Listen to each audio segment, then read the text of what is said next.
अस्सलामु अलैकुम वरहमतुल्लाहि वबरकातुह। आज की तकरीर का मौजू है इस्लाम के मुतालिक गलतफहमियाँ, इस्लाम के मुतालिक गैर मुसलमानों के शुबहात। मैंने मेरी तकरीर के शुरू में कुरान मजीद की एक आयत की तिलावत की, सूरह अल इमरान से, सूरह नंबर 3 आयत नंबर 110 में, जहाँ अल्लाह सुब्हानहू व तआला फरमाते कुंतुम खैरा उम्मतिन उखरिजत लिन्नास। अल्लाह ताला कह रहे हैं हम मुसलमानों से कि तुम सारे इंसानों में सबसे बेहतरीन उम्मा है। अल्लाह सुब्हानहू व तआला कह रहे हैं कि हम मुसलमान सारे इंसानों में, सारे जहां में सबसे बेहतरीन उम्मा है। कुंतुम खैरा उम्मतिन उखरिजत लिन्नास तामुरून बिल मारूफ व तनहौना अनिल मुनकर। क्यों? क्योंकि हम लोगों को अच्छाई की तरफ बुलाते हैं और बुराई से रोकते हैं और अल्लाह पे ईमान रखते हैं। व तुमिनूना बिल्लाह। अल्लाह सुब्हानहू व तआला हमें इतना ऊंचा दर्जा दे रहे हैं क्योंकि हमारा फ़र्ज़ है कि हम लोगों को अच्छाई की तरफ बुलाए और बुराई से रोके और अल्लाह पे ईमान रखें।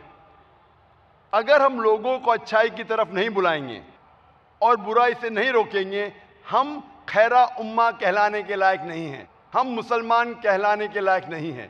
हर मुसलमान का फ़र्ज़ है कि वो इस्लाम की बातें उन लोगों को बतलाए जो इसके बारे में इल्म नहीं रखते।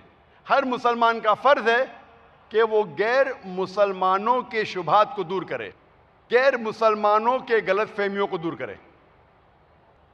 जब मुसलमान गैर मुस्लिमों से इस्लाम के बारे में प्रचार करते हैं या इस्लाम की दावत देते हैं, अक्सर वो इस्लाम की अच्छाइयाँ बयान करते हैं। अक्सर मुसलमान 50-100 अच्छाइयाँ इस्लाम के बारे में बयान करते हैं। अगर हम मान भी ले कि वो गैर मुस्लिम इन 50 या 100 अच्छाइयों को कबूल करता है, फिर भी उसके दिमाग के पीछे कुछ बातें खटकती है। तो वो गैर मुसलमान कहता है हो सकता है कि ये 50 या 100 ये अच्छाइयाँ इस्लाम में हैं, लेकिन तुम वही मुसलमान हैं जो टेररिस्ट है। तुम वही मुसलमान है जो फंडामेंटलिस्ट है। तुम ही वो मुसलमान है जो अपने मजहब को तलवार के जोर पर फैलाया।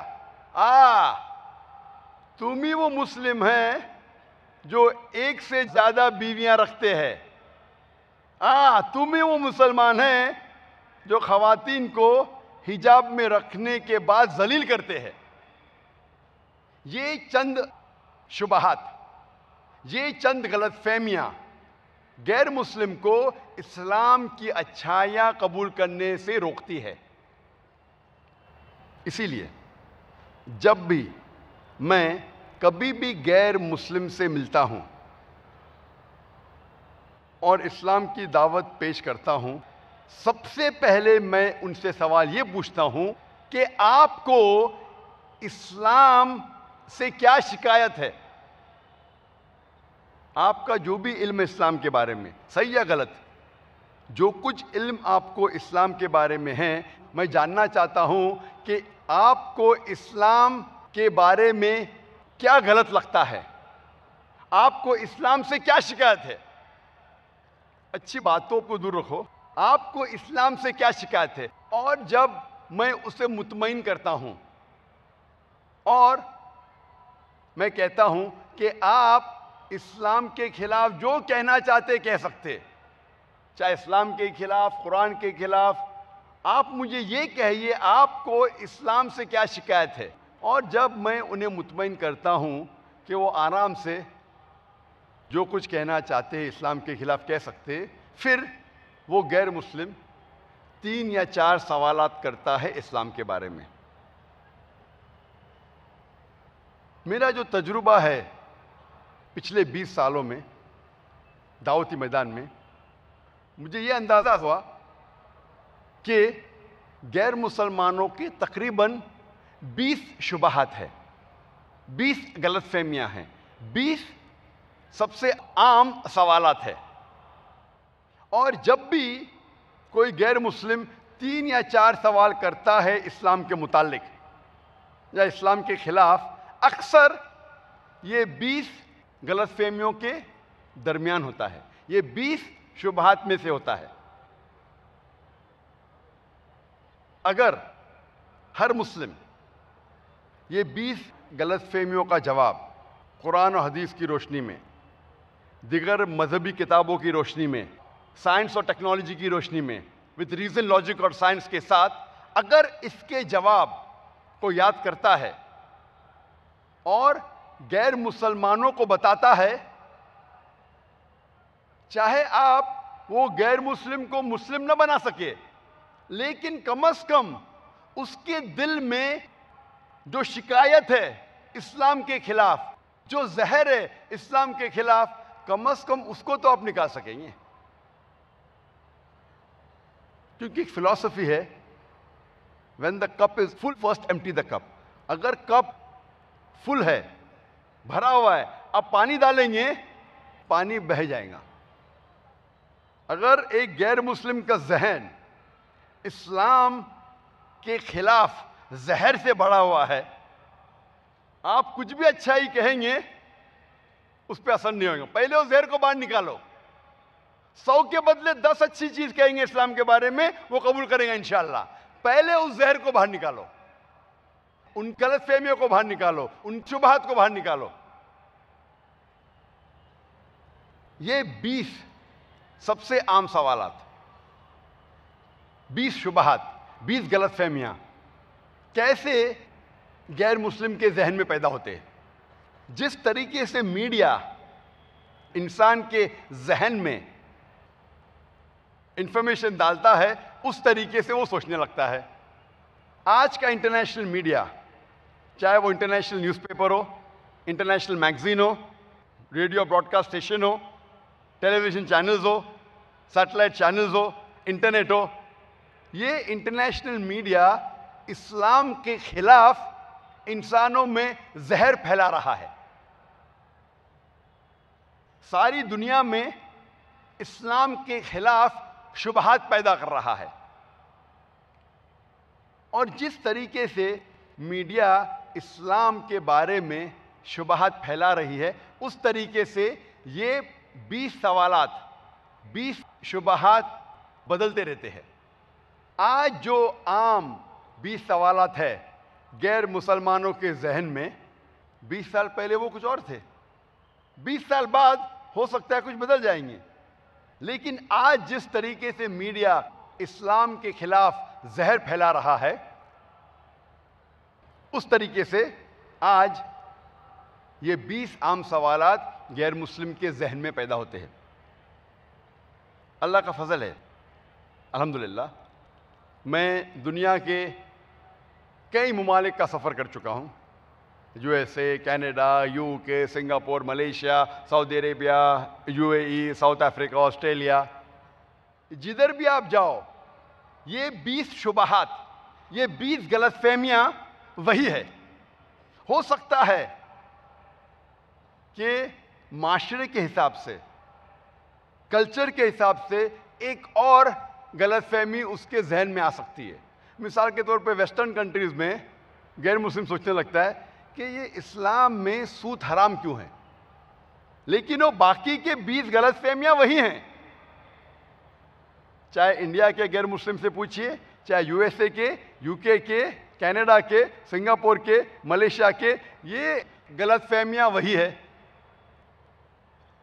अगर हर मुसलमान इन गलतफहमियों का जवाब सही तरीके से कुरान और हदीस की रोशनी में, दिगर मज़ाहिब की किताब की रोशनी में, हिकमत के साथ, रीज़न, साइंस एंड लॉजिक के साथ इसे याद कर ले और गैर मुसलमानों तक पहुँचाए, इंशाअल्लाह इस्लाम का नज़रिया गैर मुसलमानों में बदल जाएगा। कम से कम उनके जहन, उनके दिल में जो जहर है, कम से कम उसे तो हमें निकालना फ़र्ज़ है हमारा। वक्त की किल्लत होने की वजह से सिर्फ मैं पहले 10 शुबहात का जवाब दूंगा। पिछले कॉन्फ्रेंस में, गुज़िश्ता कॉन्फ्रेंस में, मैंने आखिरी 10 सवालात का जवाब दिया था। इस कॉन्फ्रेंस में मैं पहले 10 सवालात का जवाब दूंगा, लेकिन सारे 20 शुबहात का जवाब, गलतफहमियां का जवाब इंटरनेट पे है।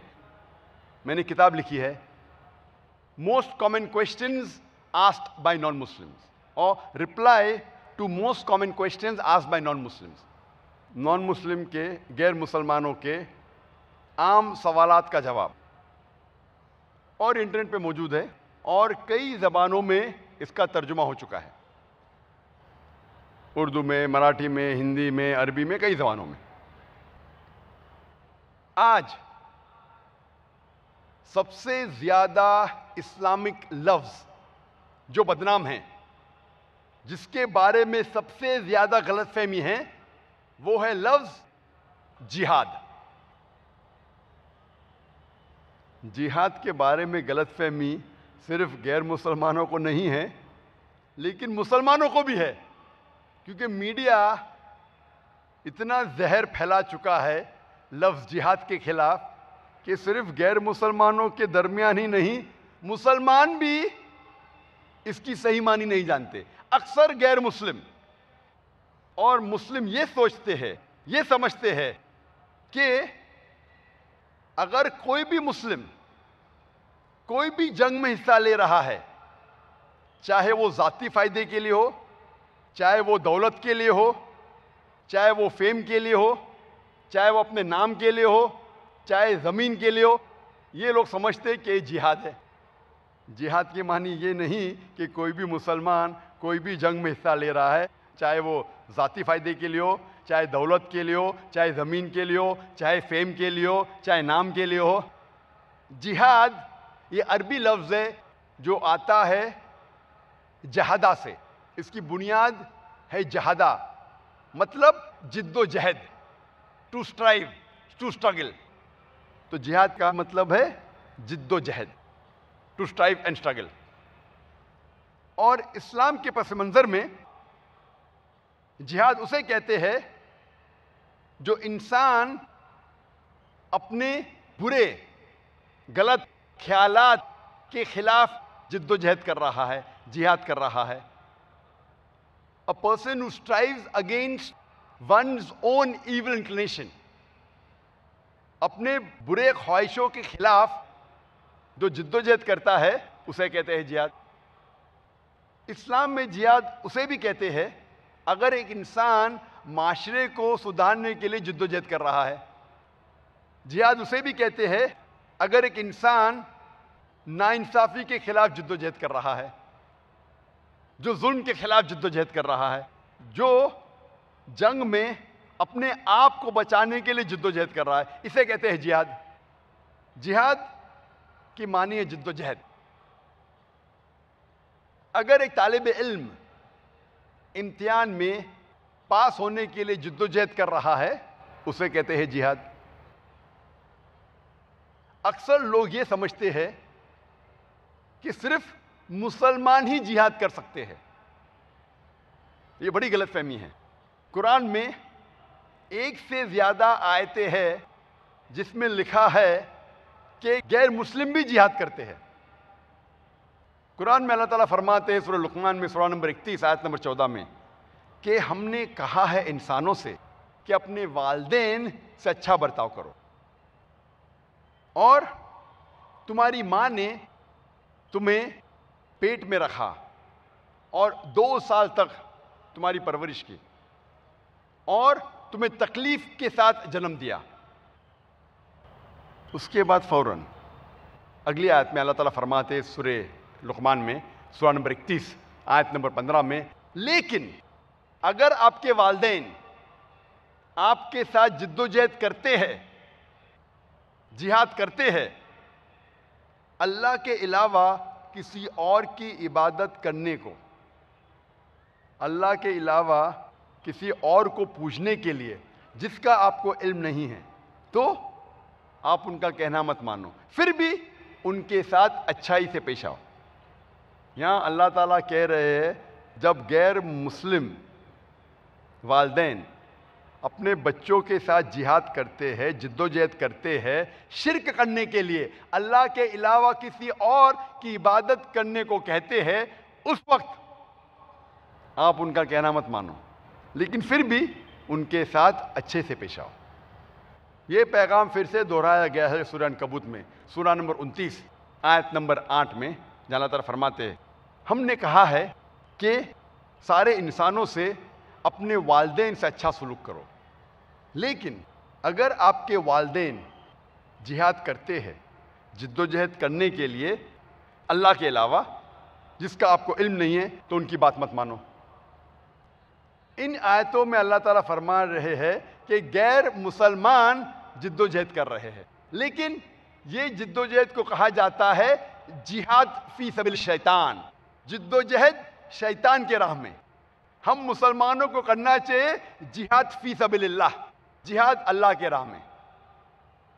तो जब भी ये लफ्ज़ जिहाद आता है, आम तौर पे माना जाता है कि ये जिहाद फी सबिलिल्लाह है, जिहाद अल्लाह के राह में है। अगर कहा गया है शैतान के बारे में, मत्शिर के बारे में, तो पता लगता है जिहाद फी सबिल शैतान है। लेकिन अगर नहीं कहा गया है तो ये समझ में आता है कि अक्सर जब जिहाद का जिक्र होता है वो है जिहाद फी सबिलिल्लाह।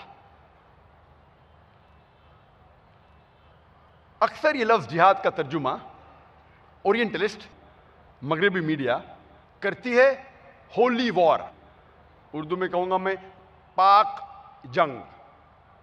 ये लफ्ज़ होली वॉर सबसे पहले इस्तेमाल किया गया था क्रिश्चियन क्रूसेडर्स के लिए।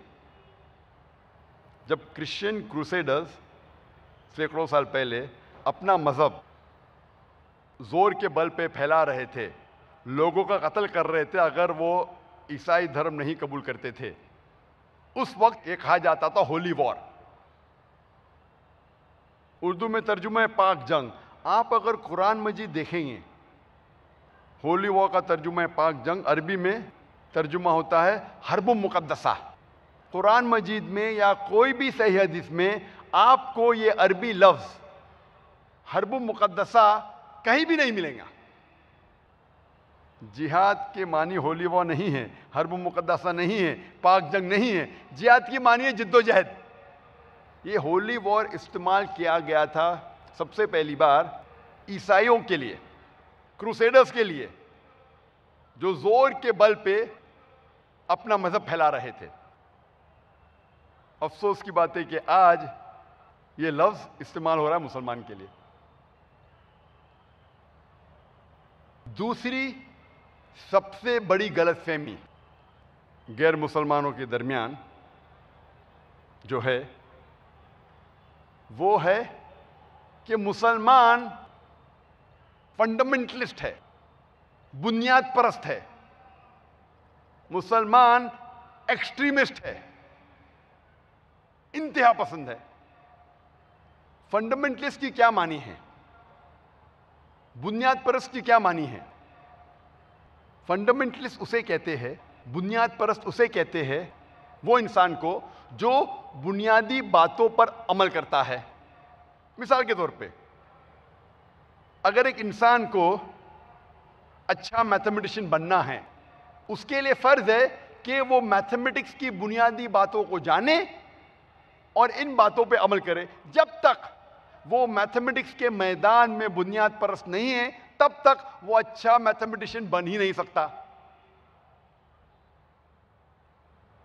अगर एक इंसान को अच्छा साइंटिस्ट बनना है, उसके लिए फर्ज है कि वो साइंस की बुनियादी बातें जाने और इन पे अमल करे। जब तक वो साइंस के मैदान में बुनियाद परस्त नहीं बनता, तब तक वो अच्छा साइंटिस्ट बन ही नहीं सकता। हम सारे बुनियाद परस्तों को अच्छा या बुरा नहीं कह सकते। हमें पहले देखना पड़ेगा कि किस मैदान में वो इंसान बुनियाद परस्त है, और फिर हमें कहना पड़ेगा कि ये अच्छा है कि बुरा है। मिसाल के तौर पे, अगर एक बुनियाद परस्त डॉक्टर है जिसका पेशा है हजारों इंसानों की जान बचाना, ये माशरे के लिए अच्छा है, ये अच्छा बुनियाद परस्त है। दूसरी ओर, अगर एक बुनियाद परस्त चोर है जिसका पेशा है चोरी करना, ये माशरे के लिए बुरा है, ये अच्छा बुनियाद परस्त नहीं है। हमें पहले देखना पड़ेगा किस मैदान में वो इंसान बुनियाद परस्त है, और फिर हमें लक़ब देना पड़ेगा कि वो अच्छा है कि बुरा है। जहां तक के मुस्लिम फंडामेंटलिस्ट का सवाल है, मुस्लिम बुनियाद परस्त का सवाल है, मैं अपने आप को मुस्लिम बुनियाद परस्त समझता हूं और मुझे गर्व है कि मैं मुस्लिम बुनियाद परस्त हूं। I am a fundamentalist, I am a Muslim fundamentalist and I am proud to be a Muslim fundamentalist। क्योंकि मैं जानता हूं कि इस्लाम की एक भी बुनियादी तालीम नहीं है जो इंसानियत के खिलाफ है, और मैं चैलेंज करता हूं सारे इंसानों को कि इस्लाम की एक भी बुनियादी तालीम आप मुझे दिखाओ जो इंसानियत के खिलाफ है। हो सकता है कि आपको इस तालीम के बारे में बैकग्राउंड नहीं पता, उसका रीजनिंग नहीं पता, इसीलिए आप समझते होंगे कि वो इंसानियत के खिलाफ है, लेकिन जब आप उसके बारे में जानेंगे तो एक भी इंसान ये नहीं कह सकेगा कि ये तालीम इंसानियत के खिलाफ है। ये लफ्ज़ फंडामेंटलिज्म वेबस्टर डिक्शनरी के मुताबिक सबसे पहले इस्तेमाल किया गया था अमेरिकन क्रिश्चियंस के लिए 20वीं सदी के पहले, 20वीं सदी के शुरुआत में अमेरिकन प्रोटेस्टेंट्स, एक ईसाई का ग्रोह है जिसे कहा जाता है प्रोटेस्टेंट्स, उनने प्रोटेस्ट किया चर्च के खिलाफ। क्रिश्चियन चर्च, ईसाई चर्च कहता है कि बाइबल का सारा पैगाम खुदा की तरफ से है। ये अमेरिकन प्रोटेस्टेंट ने प्रोटेस्ट किया, अमेरिकन प्रोटेस्टेंट ने इल्तिजा की कि सिर्फ बाइबल का पैगाम खुदा की तरफ से नहीं है, लेकिन बाइबल का हर अल्फाज, हर हर्फ खुदा की तरफ से है। अगर कोई ये साबित कर दे कि बाइबल का हर अल्फाज, हर हर्फ खुदा की तरफ से, ये मूवमेंट अच्छा मूवमेंट है, ये तहरीक अच्छी तहरीक है। लेकिन अगर कोई ये साबित कर सके कि बाइबल का हर अल्फाज खुदा की तरफ से नहीं है, तो ये तहरीक अच्छी तहरीक नहीं है। आप जब ऑक्सफोर्ड डिक्शनरी पढ़ते हैं, इसमें लिखा है कि fundamentalist is a person who strictly adheres to the ancient teachings and scriptures of any religion। Oxford dictionary में कहा गया है कि बुनियाद परस्त वो शख्स है जो कोई कदीम पुरानी मजहबी किताबों को पुख्तगी से अमल में लाता है। बुनियाद परस्त वो शख्स है जो पुरानी किताब पुख्तगी से अमल करता है, कोई भी मजहब की। रिवाइज्ड एडिशन जब पढ़ेंगे ऑक्सफोर्ड डिक्शनरी की, उसमें लिखा है कि बुनियाद परस्त वो शख्स है जो पुख्तगी के साथ कदीम पुरानी किताबों पे अमल करता है, कोई भी मजहब की, खुसूसन इस्लाम। Fundamentally the person who strictly adheres to the ancient doctrines and scriptures of a religion, especially Islam। अगर कोई इस्लाम की मजहब की किताबों को पुख्तगी से अमल में लाता है अपनी जिंदगी में, उसे कहते हैं फंडामेंटलिस्ट। जब भी आप ये लफ्ज़ फंडामेंटलिस्ट सुनेंगे, फौरन आपका जहन कहेगा कि ये मुस्लिम है। आज हम मुसलमान हमेशा डिफेंस पे जाते हैं, वी आर अपोलोजेटिक। अपोलोजेटिक को क्या कहेंगे? उर्दू में कहूँगा कि मुसलमान, अफसोस की बात है, नपुंसक बन गए। अगर कोई हमें कहता है फंडामेंटलिस्ट, नहीं नहीं नहीं, मैं फंडामेंटलिस्ट नहीं हूं, I am not a fundamentalist, मैं बुनियाद परस्त नहीं हूं। आज मीडिया कहती है हम एक्सट्रीमिस्ट है, इंतहा पसंद है। हम कहते नहीं नहीं, मैं इंतहा पसंद नहीं हूं। मैं कहता हूं आई एम एन एक्सट्रीमिस्ट, मैं इंतहा पसंद हूं। I am an extremist. I'm extremely kind, I'm extremely merciful, I'm extremely loving, I'm extremely just, I'm extremely honest। मैं इंतहा पसंद हूं, मैं इंतहा मोहब्बत करता हूं, मैं इंतहा प्यार करता हूं, मैं इंतहा रहमत करता हूं, मैं इंतहा के साथ अदल करता हूं। मैं जानना चाहता हूं कि इंतिया के साथ अदल करने में क्या बुराई है? आप चाहते हैं जब आपका फ़ायदा है तो अदल करे, फ़ायदा नहीं तो अदल न करे। हर मुसलमान को जहाँ तक के रहमत का सवाल है, जहाँ तक के अदल का सवाल है, जहाँ तक के ईमानदारी का सवाल है, इंतिया पसंद होना ही चाहिए, नहीं तो वो मुसलमान ही नहीं है। We go on the defence, हम पीछे हटते हैं और हम अपने आप को कहते नहीं नहीं, मैं फंडामेंटलिस्ट नहीं हूं, मैं बुनियाद परस्त नहीं हूं, मैं इंतिया पसंद नहीं हूं। क्या हो गया मुसलमानों को? हम अपने आप को मुसलमान कहने को शर्माते हैं। अल्लाह ताला फरमाता है हमारा फर्ज है कि हम लोगों को अच्छाई की तरफ बुलाए और बुराई से रोके, वरना हम खैरा उम्मा कहने के लायक नहीं, मुसलमान कहने के लायक नहीं। तीसरी गलतफहमी, तीसरा शुबहा, अक्सर मीडिया कहती है कि मुसलमान टेररिस्ट है, दहशतगर्द है। और कई बार आप देखेंगे कि एक इंसान को वो कुछ काम कर रहा है और उसी काम के लिए उसे मिलते हैं दो अलकाब, टू लेबल्स। और एक अच्छी मिसाल मैं आपके सामने पेश करूंगा। 60 साल पहले, 70 साल पहले, जब हमारे देश को आज़ादी नहीं मिली थी, अंग्रेज हम पे हुकूमत करते थे, तब कई हिंदुस्तानी अपने देश की आज़ादी के लिए जिद्दोजहद कर रहे थे। इन लोगों को अंग्रेज कहते थे दहशतगर्द, टेररिस्ट। वही लोगों को हम हिंदुस्तानी कहते थे कि वो देशभक्त है, पेट्रियट है। वही इंसान, वही काम, दो अलकाब। अगर आप अंग्रेज के नजरिए से सहमत है कि अंग्रेज को हक है हिंदुस्तान पे हुकूमत करने का, तो आप उनको बेशक कहिए कि वो दहशतगर्द है। लेकिन अगर आप आम हिंदुस्तानी के नजरिए से सहमत है कि अंग्रेज हिंदुस्तान में तिजारत करने आए थे, उन्हें हम पर हुकूमत करने का कोई हक नहीं, तो हम इन लोगों को बेशक पेट्रियट कहेंगे, देशभक्त कहेंगे। वही इंसान, वही काम, दो अलकाब। अक्सर जब मैं मीडिया के सामने क्वेश्चन आंसर, सवाल जवाब का सेशन होता है मेरा, तो मीडिया अक्सर मुझसे पूछती है कि मुसलमान दहशतगर्द क्यों हैं? तो मैं उनसे पूछता हूं कि अंग्रेज की मीडिया 60 साल पहले कहती थी कि भगत सिंह दहशतगर्द है। क्या आप इस बात से सहमत है? आप इस बात को मानते? नहीं, बेशक गलत है।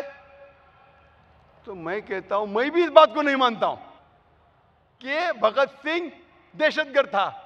लेकिन वही अंग्रेजी मीडिया आज जब कह रही है मुसलमान दहशतगर्द है, आप क्यों उस बात को मानते? तो हंसने लगते हैं। हमने हिंदुस्तान की तारीख पढ़ी है। हिंदुस्तान की तारीख से हम जानते हैं कि भगत सिंह एक दहशतगर्द नहीं था, वो अपने देश की आजादी के लिए जिद्दोजहद कर रहा था। तो क्योंकि हम हिंदुस्तान की तारीख जानते हैं, कम से कम 99% हिंदुस्तानी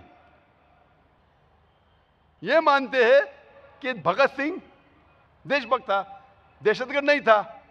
तो आज जब वही मीडिया इल्जाम लगा रही है मुसलमानों पे कि वो दहशतगर्द है, आप कैसे उसको मानते? क्या आपने तहकीक की?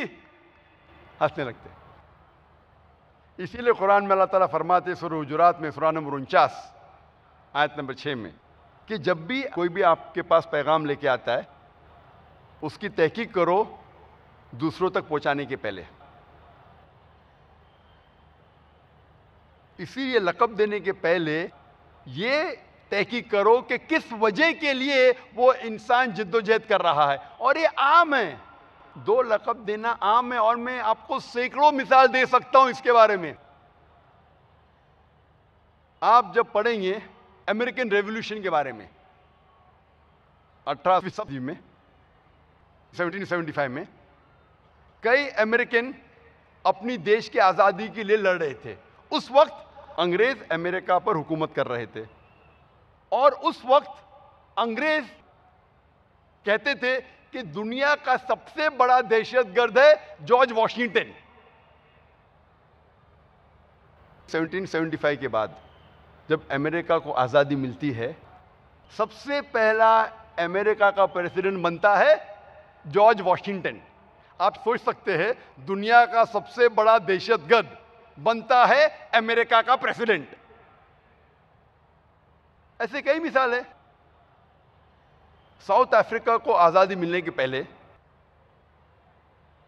गोरे साउथ अफ्रीका पे हुकूमत करते थे। It was the apartheid system, भेदभाव था रंग का। गोरे समझते थे कि हम सुपीरियर है, हम आला है। जब गोरे हुकूमत करते थे उस वक्त उन लोगों ने नेल्सन मंडेला को अरेस्ट किया था और रॉबिन आइलैंड में 25 साल से ज्यादा कैद में रखा। और उस वक्त गोरे की हुकूमत कहती थी कि Nelson Mandela is the biggest terrorist, सबसे बड़ा टेररिस्ट है। जब साउथ अफ्रीका को आज़ादी मिलती है, नेल्सन मंडेला को रिहा किया जाता है और वो बन जाता है साउथ अफ्रीका का प्रेसिडेंट। आप सोच सकते हैं, सबसे बड़ा दहशतगर्द बन जाता है साउथ अफ्रीका का प्रेसिडेंट। और चंद साल बाद उसे मिलता है नोबेल प्राइज फॉर पीस। ना कि नेल्सन मंडेला खराब इंसान था और अच्छा बन गया, वही काम के लिए जिसे उसे दहशतगर्द कहा गया था, उसी काम के लिए उसे चंद साल बाद मिलता है नोबेल प्राइज फॉर पीस। आप सोच सकते हैं, दुनिया का सबसे बड़ा दहशतगर्द को मिलता है नोबेल प्राइज फॉर पीस। तो हमें यह पता लगता है ये सारी तारीख पढ़ने के बाद कि जिसके पास पावर है वो जो भी लक़ब देता है इंसान को चिपक जाता है। सही है या गलत है, उससे कोई लेना देना नहीं। अगर जो पावर में है आज, जिसके पास मीडिया का कंट्रोल है, वो जो लक़ब देता है इंसान के लिए, वो लक़ब चिपक जाता है, चाहे वो सच हो या गलत हो। इस्लाम में हमें तहकीक करना चाहिए लक़ब देने के पहले, क्या वो सही या गलत है। चाहे ताकतवर इंसान लक़ब दे या कमज़ोर इंसान लक़ब दे, हमें तहकीक करना चाहिए लक़ब सही है या गलत है। चौथी सबसे आम गलतफहमी इस्लाम के मुतालिक है कि इस्लाम तलवार के ज़ोर पे पहला। इसका जवाब यह है कि इस्लाम आता है लफ्ज़ सलाम से, जिसके मानी है अमन, सलामती। तो अगर मैं तर्जुमा करूँगा इस्लाम तलवार के ज़ोर पे फैला, उसकी मानी होती है सलामती तलवार के ज़ोर पे फैली। It is contradicting. और इस गलतफहमी का जवाब सबसे बेहतरीन तरीके से देते हैं डिलेसी ओलेरी। ये एक मशहूर मुहर्रिक है, हिस्टोरियन है, डिलेसी ओलेरी। डिलेसी ओलेरी लिखते हैं एक किताब में, Islam at the cross road, page number 8 में, history makes it clear that the legend of fanatical Muslims sweeping across the world, forcing Islam at the point of the sword over conquered races, is the most fantastic myth that historians have ever repeated. De Lacy O'Leary कहते हैं किताब में Islam at the cross road, page number 8 में, कि तारीख के जरिए हमें साफ मालूम पड़ता है कि वो लेजेंड, वो कहानी कि मुसलमान जो भी देश के ऊपर हमला करके जीतते हैं, तलवार के जोर पे अपना मजहब फैलाया, वो सबसे भयानक और बेबुनियाद कहानी है जो मुहर्रिक ने हमेशा दोहराई है।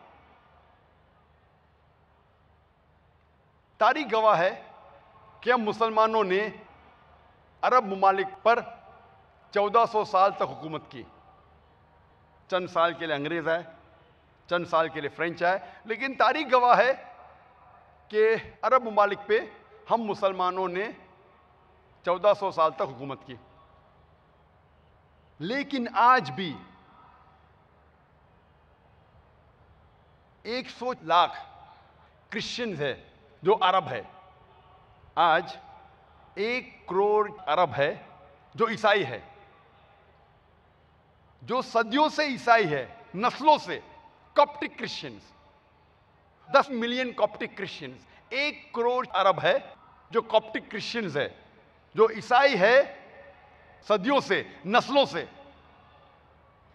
अगर हम मुसलमान चाहते तलवार के जोर पे हर एक अरब को इस्लाम कबूल करने पे मजबूर कर सकते थे, लेकिन हमने ऐसा नहीं किया। तारीख गवाह है कि मुसलमानों ने स्पेन पर 800 साल हुकूमत की, अंदलस पर।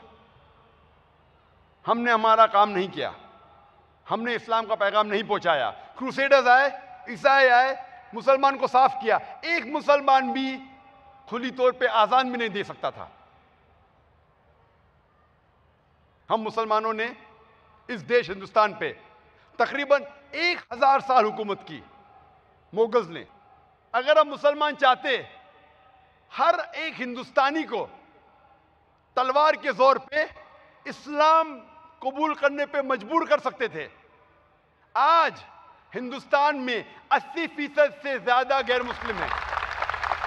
ये 80% से ज्यादा गैर मुस्लिम, गैर मुसलमान हिंदुस्तान में शहादा दे रहे हैं कि इस्लाम तलवार के जोर पे नहीं फैला।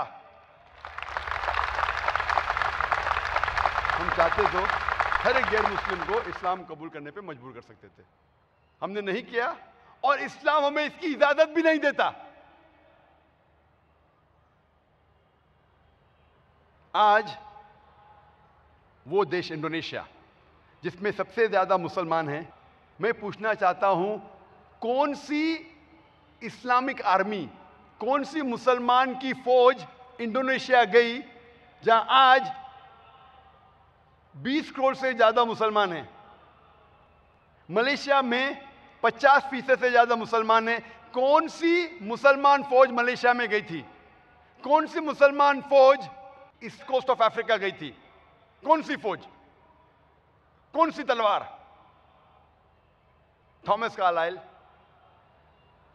एक फेमस मुहर्रिक, हिस्टोरियन और राइटर, वो लिखते हैं अपनी किताब हीरो और हीरो वर्शिप, हीरो और हीरो परस्ती में। और वो गैर मुस्लिम क्रिश्चियन थॉमस कार्लाइल लिखते अपनी किताब में कि मेरा सबसे बड़ा हीरो प्रॉफिट, हीरो पैगंबर है मोहम्मद सल्लल्लाहु अलैहि वसल्लम। और वो लिखते हैं, कौन सी तलवार? आपको अपनी तलवार को ढूंढना पड़ेगा। हर सोच, हर आइडिया सबसे पहले बार एक इंसान के जहन में जन्म लेती है। एक इंसान सारे इंसानों में, एक शख्स सारी दुनिया में। वो शख्स को क्या सफलता मिल सकती अगर वो तलवार के जोर पे अपनी आइडिया फैलाएगा? आपको अपनी तलवार को ढूंढना पड़ेगा। थॉमस कह रहे, कौन सी तलवार? हक की, रहमत की। अल्लाह ताला फरमाते सूरह नहल में, सूरह नंबर 16 आयत नंबर 125 में, उदु इला सबील रब्बिका बिल हिकमा वल मौइज़तिल हसना वजादिल बिल्लति अहसन। दे लोगों को बुलाओ अल्लाह की तरफ हिकमत और हुस्नत के साथ, और उनसे बहस करो अच्छे तरीके के साथ। आपको ढूंढने पड़ेगा हिकमत की तलवार, प्यार की तलवार। अगर हमारे पास लोहे की तलवार होती थी, स्टील सॉर्ड, फिर भी हम किसी को जबरदस्ती कर ही नहीं सकते, क्योंकि हमारे मजहब में किसी को जबरदस्ती मुस्लिम बनाना हराम है। एक सर्वे हुआ था जो लिखा गया है रीडर डाइजेस्ट अलमाइनिक ईयरबुक में 1984 में, सन 1984 में। और ये सर्वे कहता था कि 50 साल के दरमियान, सन 1934 से लेके सन 1984 तक के इन 50 सालों में सबसे ज्यादा मजहब कौन सा फैला, कौन से मजहब में सबसे ज्यादा बढ़ोतरी हुई। और ये सर्वे जो क्रिश्चियन ने किया था, उस सर्वे का रिजल्ट था कि सबसे ज्यादा फैलने वाला मजहब इन 50 सालों में था इस्लाम। मैं ये पूछना चाहता हूं कि इन 50 सालों में सन 1934 से लेकर सन 1984 तक इन 50 सालों में कौन सी मुस्लिम फौज ने गैर मुस्लिम पर हमला किया और उन्हें इस्लाम कबूल करने पर जबरदस्ती की? मैं जानना चाहता हूं कि कौन से मुसलमान ने तलवार इस्तेमाल की गैर मुसलमानों को मुस्लिम बनाने के लिए? और ईसाईयत सिर्फ 47%, सिर्फ 47। इस्लाम 235% बढ़ा, ईसाईयत सिर्फ 47%, 47%।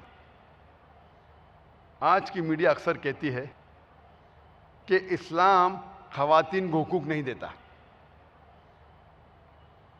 आज की स्टैटिस्टिक्स ये कहती है कि आज सारी दुनिया में सबसे ज्यादा फैलने वाला मजहब है इस्लाम।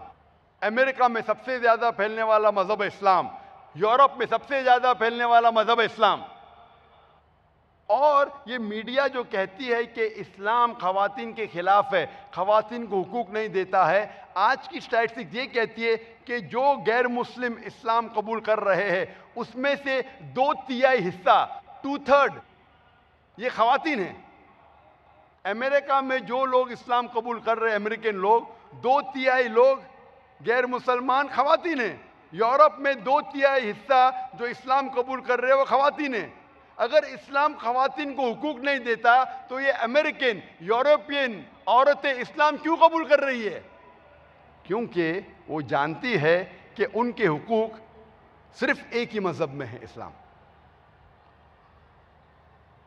और ये जो इस्लाम के खिलाफ जहर फैलने का जो मीडिया का 9/11 के बाद, सितंबर 11 के बाद, 2001 के बाद और बढ़ गया। और जितना वो जहर फैला रही है, खुसूसन 11 सितंबर के बाद, 2001 के बाद, जिस तरीके से मीडिया इस्लाम के खिलाफ जहर फैला रही है, इसीलिए जिहाद नंबर 1 पे आ गया और बाकी सवालात नीचे चले गए। लेकिन जितना ये जहर फैला रही है उतना ही इस्लाम फैल रहा है। 9/11 2001 के बाद अमेरिका में 9 महीने में ही 34,000 अमेरिकन गैर मुस्लिम इस्लाम कबूल किए। यूरोप में 10 महीने में 9 सितंबर 2001 के बाद 20,000 यूरोपियन ने इस्लाम कबूल किए। जितना जहर फैला रही है उतना ही इस्लाम फैल रहा है। इस्लाम की फितरत में कुदरत ने लचक दी है। इस्लाम की फितरत में कुदरत ने लचक दी है, जितना तुम दबाओगे उतना ही उभरेगा।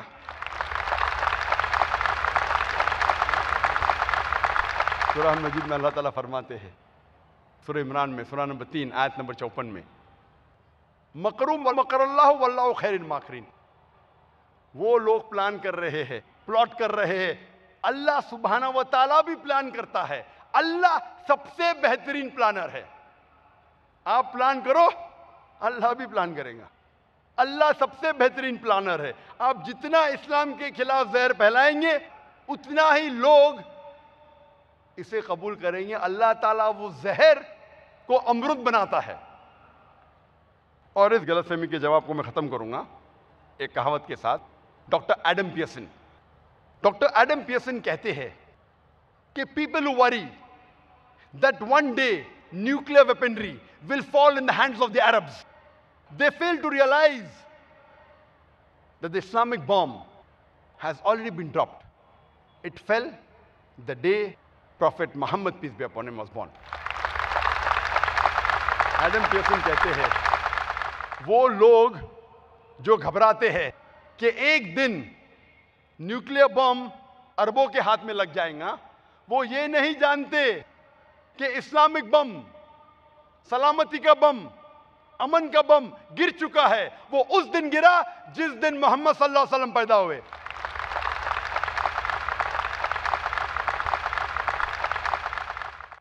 इस्लाम के मुतालिक पांचवा सबसे आम सवाल है, इस्लाम में मर्दों को एक से ज्यादा बीवी रखने की इजाजत क्यों है? 9/11 के पहले, 2001 के पहले ये टॉप ऑफ द चार्ट्स था, नंबर 1 पे था। मेरी पुरानी किताब आप देखेंगे तो नंबर 1 पे था, why is polygamy allowed in Islam. इस्लाम में मर्दों को एक से ज्यादा बीवी रखने की इजाजत क्यों है, नंबर 1 था। 9/11 के बाद ये नंबर 5 पे आ गया। तो टॉप ऑफ द चार्ट्स में ऊपर नीचे होता है। जिस तरीके से मीडिया इस्लाम के खिलाफ जहर फैला रही, उस तरीके से ये टॉप ऑफ द चार्ट बदलते रहता है। मैं जवाब देने के पहले ये साफ जाहिर करना चाहता हूं कि कुरान एक वाहिद मजहबी किताब है सारी दुनिया में जिसमें साफ तौर पे लिखा है कि आप सिर्फ एक औरत से शादी करो। आप कोई भी मजहबी किताब पढ़ सकते हैं, चाहे रामायण, वेदा, बाइबल, यहूदी की किताब, ईसाई की किताब, हिंदू की किताब, कोई भी किताब में यह नहीं लिखा है कि आप सिर्फ एक औरत से शादी कर सकते कुरान के अलावा। आप जब रामायण पढ़ेंगे उसमें लिखा है कि श्री राम के वालिद राजा दशरथ की एक से ज्यादा बीवी थी। जब आप महाभारत पढ़ेंगे, महाभारत में श्री कृष्ण की कितनी बीवी थी? 4, 10, 100, 1000, 16,108। जब श्री कृष्णा की 16,108 बीवियां हो सकती है तो हम मुसलमान की ज्यादा से ज्यादा 4 क्यों नहीं हो सकती? तो हिंदू मजहब में आप जितनी बीवियां चाहे आप रख सकते हैं, कोई भी मुमानियत नहीं है। आप जब यहूदी की किताब पढ़ेंगे, ईसाई की किताब पढ़ेंगे, तोरा पढ़ेंगे, बाइबल पढ़ेंगे, इसमें लिखा है कि इब्राहिम अलैहिस्सलाम की 3 बीवियां थी, सुलेमान अलैहिस्सलाम की 700 बीवियां थी। यहूदी मजहब में आप जितनी बीवियां चाहे रख सकते हैं। वो गर्शम बिन यहूदा, रबाय गर्शम बिन यहूदा 11वीं सदी में एक साइनॉड पास किया, एक हुक्म जारी किया कि यहूदी सिर्फ एक बीवी रखना चाहिए। लेकिन सन 1950 तक के जो यहूदी मुसलमानों के देशों में रहते थे, उसे कहते थे सेफरेटिक कम्युनिटी, यहूदी एक से ज्यादा बीवी रखते थे। जब चीफ रबाय ऑफ इजराइल, उन्होंने जब हुक्म जारी किया कि अभी यहूदी सिर्फ एक बीवी रख सकते, उसके बाद यहूदी अभी आज एक बीवी से ज्यादा नहीं रखते। लेकिन यहूदी मजहबी किताब के मुताबिक आप जितनी बीवियां चाहे उतनी रख सकते। ईसाई मजहबी किताब के मुताबिक, बाइबल के मुताबिक आप जितनी बीवियां चाहे उतनी रख सकते। वो चर्च एक रुकावट पैदा करता है और कहता है कि क्रिश्चियन मर्द सिर्फ एक बीवी रखना चाहिए। हिंदू मजहब के हिसाब से जितने चाहे उतने रखिए। ये एक हुक्म पास किया गया था इंडियन पेनल कोड में सन 1954 में under special Hindu marriage act, जिसमें कहा गया है कि हिंदू सिर्फ एक बीवी रख सकता है। कौन कहता है? हिंदुस्तानी इंडियन पेनल कोड, हिंदू मजहबी किताब नहीं। जब आप पढ़ते एक report status of women in Islam 1975, page number 66 और 67, वहां लिखा है कि हिंदुस्तान में 10 साल के दरमियान सन 1951 से लेकर सन 1961 तक के, इन 10 साल के दरमियान जो मुसलमान हिंदुस्तान में रहते हैं, इनमें से 4.31% 4.31% of the Muslims in India, 4.31 यानी तकरीबन 4.25% मुसलमान हिंदुस्तान में एक से ज्यादा बीवी रखे थे इन 10 साल के दरमियान। वही रिपोर्ट कहती है, लेकिन हिंदू इन 10 साल के दरमियान 5.06 5.06% kept more than one wife, यानी 0.75% मोर, 0.75% हिंदू मर्दों ने एक से ज्यादा बीवी रखी बनिस्बत मुसलमानों के। इंडियन लॉ मुसलमानों को एक से ज्यादा बीवी रखने की इजाजत देता है, हिंदू को नहीं देता। फिर भी हिंदू मुसलमान से ज्यादा एक से ज्यादा बीवी रखते हैं। ये स्टैटिस्टिक्स है। अगर हिंदू गवर्नमेंट हिंदुओं को इजाजत देती थी एक से ज्यादा बीवी रखने की, तो कितने करते थे मुझे पता नहीं। इजाजत नहीं देने के बाद मुसलमान को हरा दिए। इजाजत देंगे तो क्या होगा? जैसे मैंने कहा था कि कुरान एक वाहिद मजहबी किताब है सारी दुनिया में जिसमें लिखा है कि सिर्फ एक बीवी रखो। कुरान मजीद में अल्लाह ताला फरमाते सूरह निसा में सूरह नंबर 4 आयत नंबर 3 में, आप अपनी मनपसंद औरतों के साथ चाहे 2, 3 या 4 हो, उनके साथ शादी कर सकते हैं, लेकिन अगर आप उनके दरमियान अदल नहीं कर सकते तो सिर्फ एक से शादी करो। तो ये अल्फाज सिर्फ एक से शादी करो सिर्फ कुरान मजीद में सूरह निसा सूरह नंबर 4 आयत नंबर 3। अल्लाह ताला फरमाता है कि आप अपने मनपसंद औरतों से शादी कर सकते, चाहे 2 हो, 3 हो या 4 हो, लेकिन इनके दरमियान अगर अदल न कर सके तो सिर्फ एक। और अल्लाह ताला फरमाते सूरह निसा में सूरह नंबर 4 आयत नंबर 129 में कि औरतों के बीच में, बीवियों के बीच में अदल करना मुश्किल है, लेकिन उनसे एकाएक उनको छोड़ मत दो। अल्लाह ताला फरमाते हैं कि बीवियों के दरमियान अदल करना मुश्किल है। बहुत से लोग ये समझते हैं कि मुसलमान को 4 बीवी रखना फर्ज है। ये बिल्कुल गलत है। एक से ज्यादा बीवी रखना इस्लाम में फर्ज नहीं है, मुबाह है, ऑप्शनल, इजाजत है। रखना चाहो तो रख सकते हैं, फर्ज नहीं है। अब हम कोशिश करेंगे जानने के लिए कि इस्लाम में एक से ज्यादा बीवी रखने की इजाजत क्यों है। आज का साइंस ये कहता है कि आमतौर पे जब इंसान पैदा होते हैं तो लड़की और लड़के का परसेंटेज पैदा होने का यकसा है, लेकिन जब बच्चा पैदा होता है, आज की मेडिकल साइंस ये कहती है, आप कोई भी पीडियाट्रिशियन से पूछिए जो बच्चों का डॉक्टर है, आज की साइंस ये कहती है कि लड़की डिजीज और जर्म्स से और अच्छे से मुकाबला कर सकती है बनिस्बत लड़के से। The female sex is the stronger sex. जो औरत जात है बीमारियां लड़ने के मुकाबले में मर्द से ज्यादा ताकतवर है। इसीलिए बच्चों के एज में आप पाएंगे कि लड़के ज्यादा मरते हैं बनिस्बत लड़कियों से। सो पीडियाट्रिक एज में ही, बचपन में ही आमतौर पे लड़के की तादाद लड़कियों से कम होती है। जिंदगी हम गुजारते हैं, हजारों लाखों लोग मर रहे एक्सीडेंट में, शराब के वजह से, ड्रग के वजह से, जंग के वजह से। इन में मौत ज्यादा मर्दों की होती है बनिस्बत औरतों से। इसके वजह से आज औरतों की तादाद दुनिया में मर्दों से ज्यादा है। सिर्फ यूएसए मुल्क में 42 लाख औरतें मर्दों से ज्यादा है। सिर्फ यूएसए में, एक मुल्क में, यूएसए में 42 लाख 4.2 मिलियन औरतें मर्द से ज्यादा है। सिर्फ यूके में, सिर्फ इंग्लिस्तान में, इंग्लैंड में 12 लाख औरतें मर्द से ज्यादा है। 1.2 million females are more than males. सिर्फ जर्मनी में 16 lakh 1.6 million females are more than males. 16 lakh औरतें मर्दों से ज्यादा है। सिर्फ रशिया में 10.7 मिलियन, 1 करोड़ 7 लाख औरतें मर्दों से ज्यादा है। और अल्लाह ही सिर्फ जानता है कि कितने औरतें मर्दों से ज्यादा है सारे दुनिया में। चंद शहर है, खुसूसन third world countries like India, Hindustan, जिसमें औरतों की तादाद मर्दों से कम है। और इसकी वजह है because of female foeticide and female infanticide.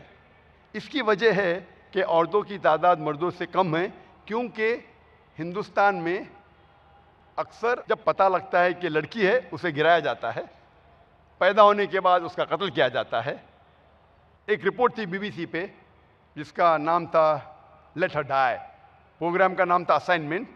एक ब्रिटिश रिपोर्टर, उसका नाम था एमिली बेकरिन, वो कहती है कि हर रोज हिंदुस्तान में कम से कम 3000 बच्चे जब पता लगता है कि वो लड़की है, वो गिराए जाते हैं, मारे जाते हैं पेट के अंदर ही, अबॉर्टेड, फिटिसाइड। इसको मल्टीप्लाई करेंगे 365 के साथ, तो हर साल 10 लाख से ज्यादा, मोर देन 1 मिलियन फीटसेस, बच्चे जब पता लगता है मां के कोख के अंदर लड़कियां हैं, उन बच्चियों का कत्ल किया जाता है, पेट में ही कत्ल किया जाता है। तमिलनाडु गवर्नमेंट हॉस्पिटल रिपोर्ट के मुताबिक जितने लड़कियां गवर्नमेंट हॉस्पिटल में पैदा होती है, हर 10 में से 4 का कत्ल किया जाता है पैदा होने के बाद। इसीलिए आज हिंदुस्तान में औरतों की तादाद मर्दों से कम है।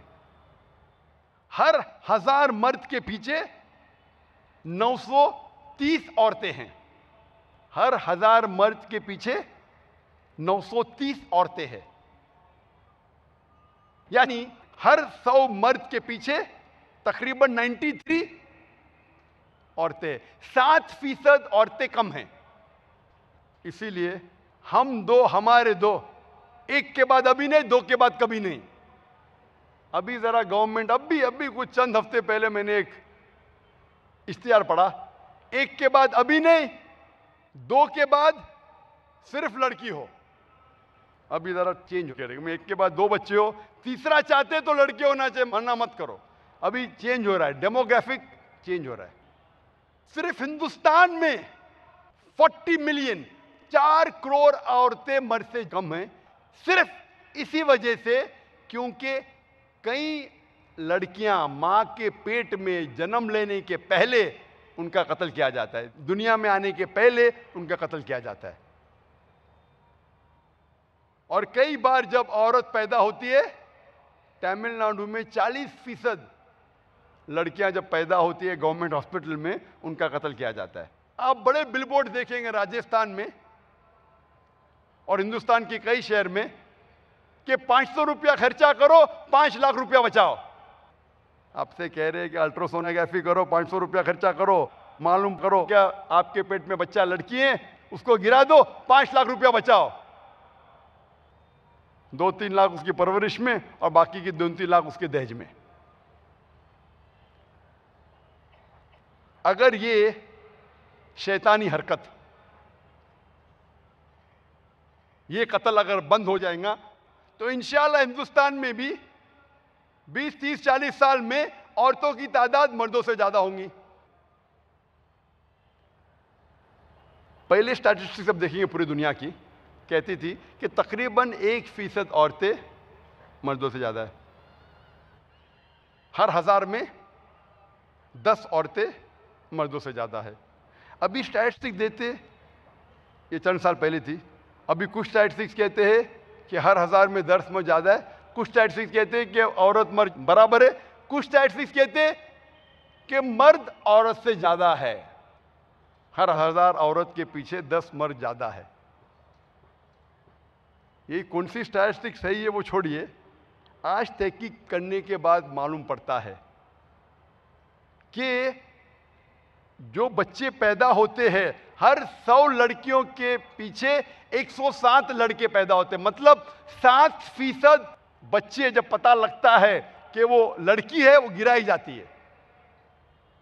और आज की साइंस कहती है कि लड़की बीमारी को ज्यादा मुकाबला कर सकती है। 15 साल की उम्र तक के भी ये सेम रेशो है, एवरी 100 फीमेल 107 मेल। हर 100 लड़कियों के पीछे 107 लड़के, मतलब जो लड़कियां जिंदा रहती है उसे भी कत्ल किया जाता है।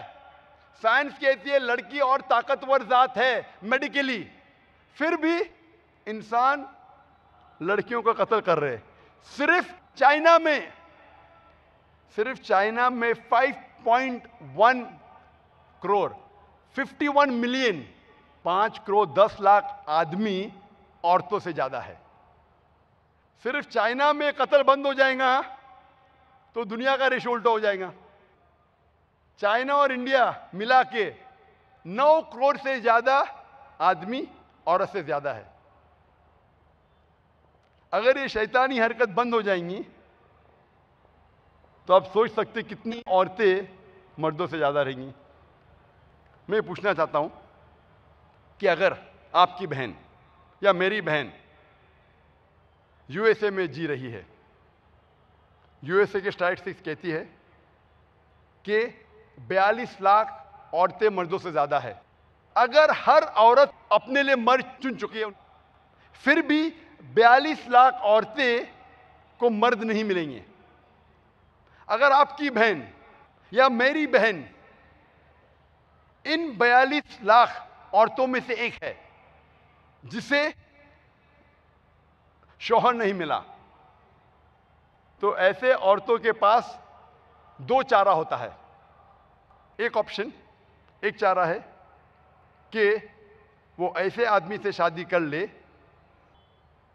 जो ऑलरेडी शादीशुदा है, जिसके पास बीवी है, या वो बाजारी औरत बन जाए, she become the public property. आप कहेंगे बाजारी औरत, पब्लिक प्रॉपर्टी, इतना कठिन लफ्ज। It is the most sophisticated word I can use. वो पब्लिक की जीनत बन जाए, पब्लिक प्रॉपर्टी।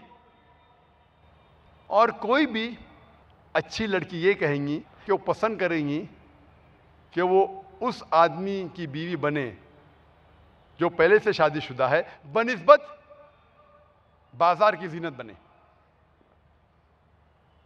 इसीलिए इस्लाम में एक से ज्यादा शादी करने के लिए कुछ मर्दों को इजाजत है ताकि वो औरतों की हिफाजत कर सके। और मैं जानता हूं कि कोई भी औरत दुनिया में खुश नहीं होंगी अपने शोहर को बांटने से। अपने शोहर को बांटने के लिए कोई भी औरत आमतौर पे खुश नहीं होंगी, ये मैं जानता हूं।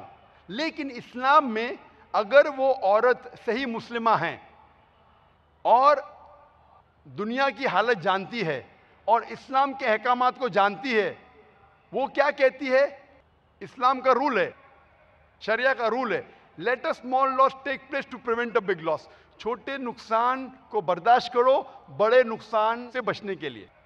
तो छोटा नुकसान ये है वो मुस्लिमा अपने शोहर को बांट रही है, बड़ा नुकसान है कि वो अपने बहन को बचा रही है बाजार की जीनत बनने से।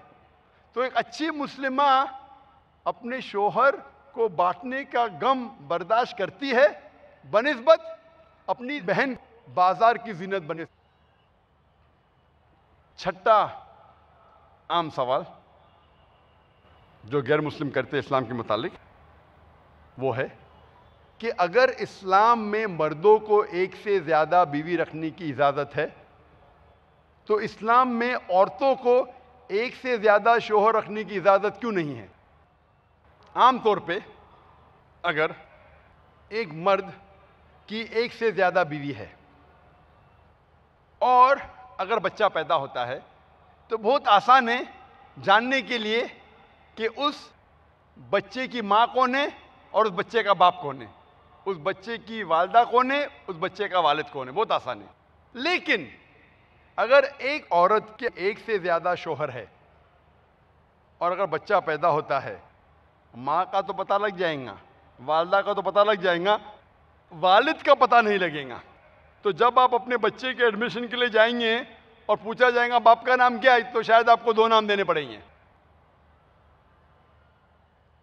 और आज की साइंस कहती है कि वो बच्चे जो अपने वालिद का नाम नहीं जानते, अक्सर उनके जहन पे गलत असर पड़ता है बचपन में। इसीलिए जो प्रोस्टिट्यूट्स के बच्चे हैं उनका बचपन बहुत बुरा गुजरता है। मैं डॉक्टर होने की वजह से मैं जानता हूं कि आज की मेडिकल साइंस एडवांस हो चुकी है और कई टेस्ट है, डीएनए टेस्ट, जिससे मालूम पड़ सकता है वालिद कौन है। लेकिन ये टेस्ट 100% सही नहीं है। मान भी लो अगर सही बन जाएंगे कल, फिर भी ये आज हमें पता लगा, इतने साल तक के तो हमें पता नहीं था। और इस्लाम सैकड़ों सालों से है। और ये सिर्फ वाहिद वजह नहीं है क्यों औरतों को एक से ज्यादा शोहर रखने की इजाजत नहीं है। आज की साइंस ये कहती है कि man is more polygamist in nature as compare to the women. मर्द का जो नेचर है वो एक से ज्यादा बीवी रखने का नेचर है बनिस्बत औरतों के, जो एक से ज्यादा शोहर रखना चाहते हैं। आज हमें यह पता लगता है कि औरतें they undergo menstrual changes, has के वजह से उनका जो नेचर है, उनके जो लेवल्स है वो चेंज होने की वजह से उनकी जहनी हालत हैज़ के दौरान बदलती रहती है। तो उस हालत में उस औरत को एक से ज़्यादा बीवी की ड्यूटी करना बहुत मुश्किल है। जो आदमी के लिए आसान है क्योंकि चेंजेस उसमें नहीं है, वो एक से ज़्यादा शोहर की ड्यूटी कर सकता है। और आज की साइंस ये कहती है कि अगर एक औरत के एक से ज़्यादा साथी है, जो सेक्सुअल पार्टनर है, अगर एक औरत के एक से ज़्यादा साथी है हम बिस्तरी करने के लिए, और अगर वो सब लोग आपस में they are trustworthy, they are faithful, आपस में भरोसे वाले हैं, आज की साइंस कहती है there are chances for sexually transmitted diseases, venereal diseases, जिनसी बीमारियां पैदा होंगी अगर एक औरत के एक से ज्यादा साथी है, और ये बीमारी फिर से मर्दों में फैलेंगी। लेकिन अगर मर्दों के एक से ज्यादा हम बिस्तरी के साथी है और आपस में सब वफादार है, तो ये सेक्सुअल ट्रांसमिटेड डिजीज पैदा होने के चांसेस नहीं है, वेनरल डिजीज के चांसेस नहीं। तो अल्लाह ने, भगवान ने, ईश्वर ने मर्द को बनाया है पॉलीगेमिस्ट बाय नेचर और औरत को नहीं।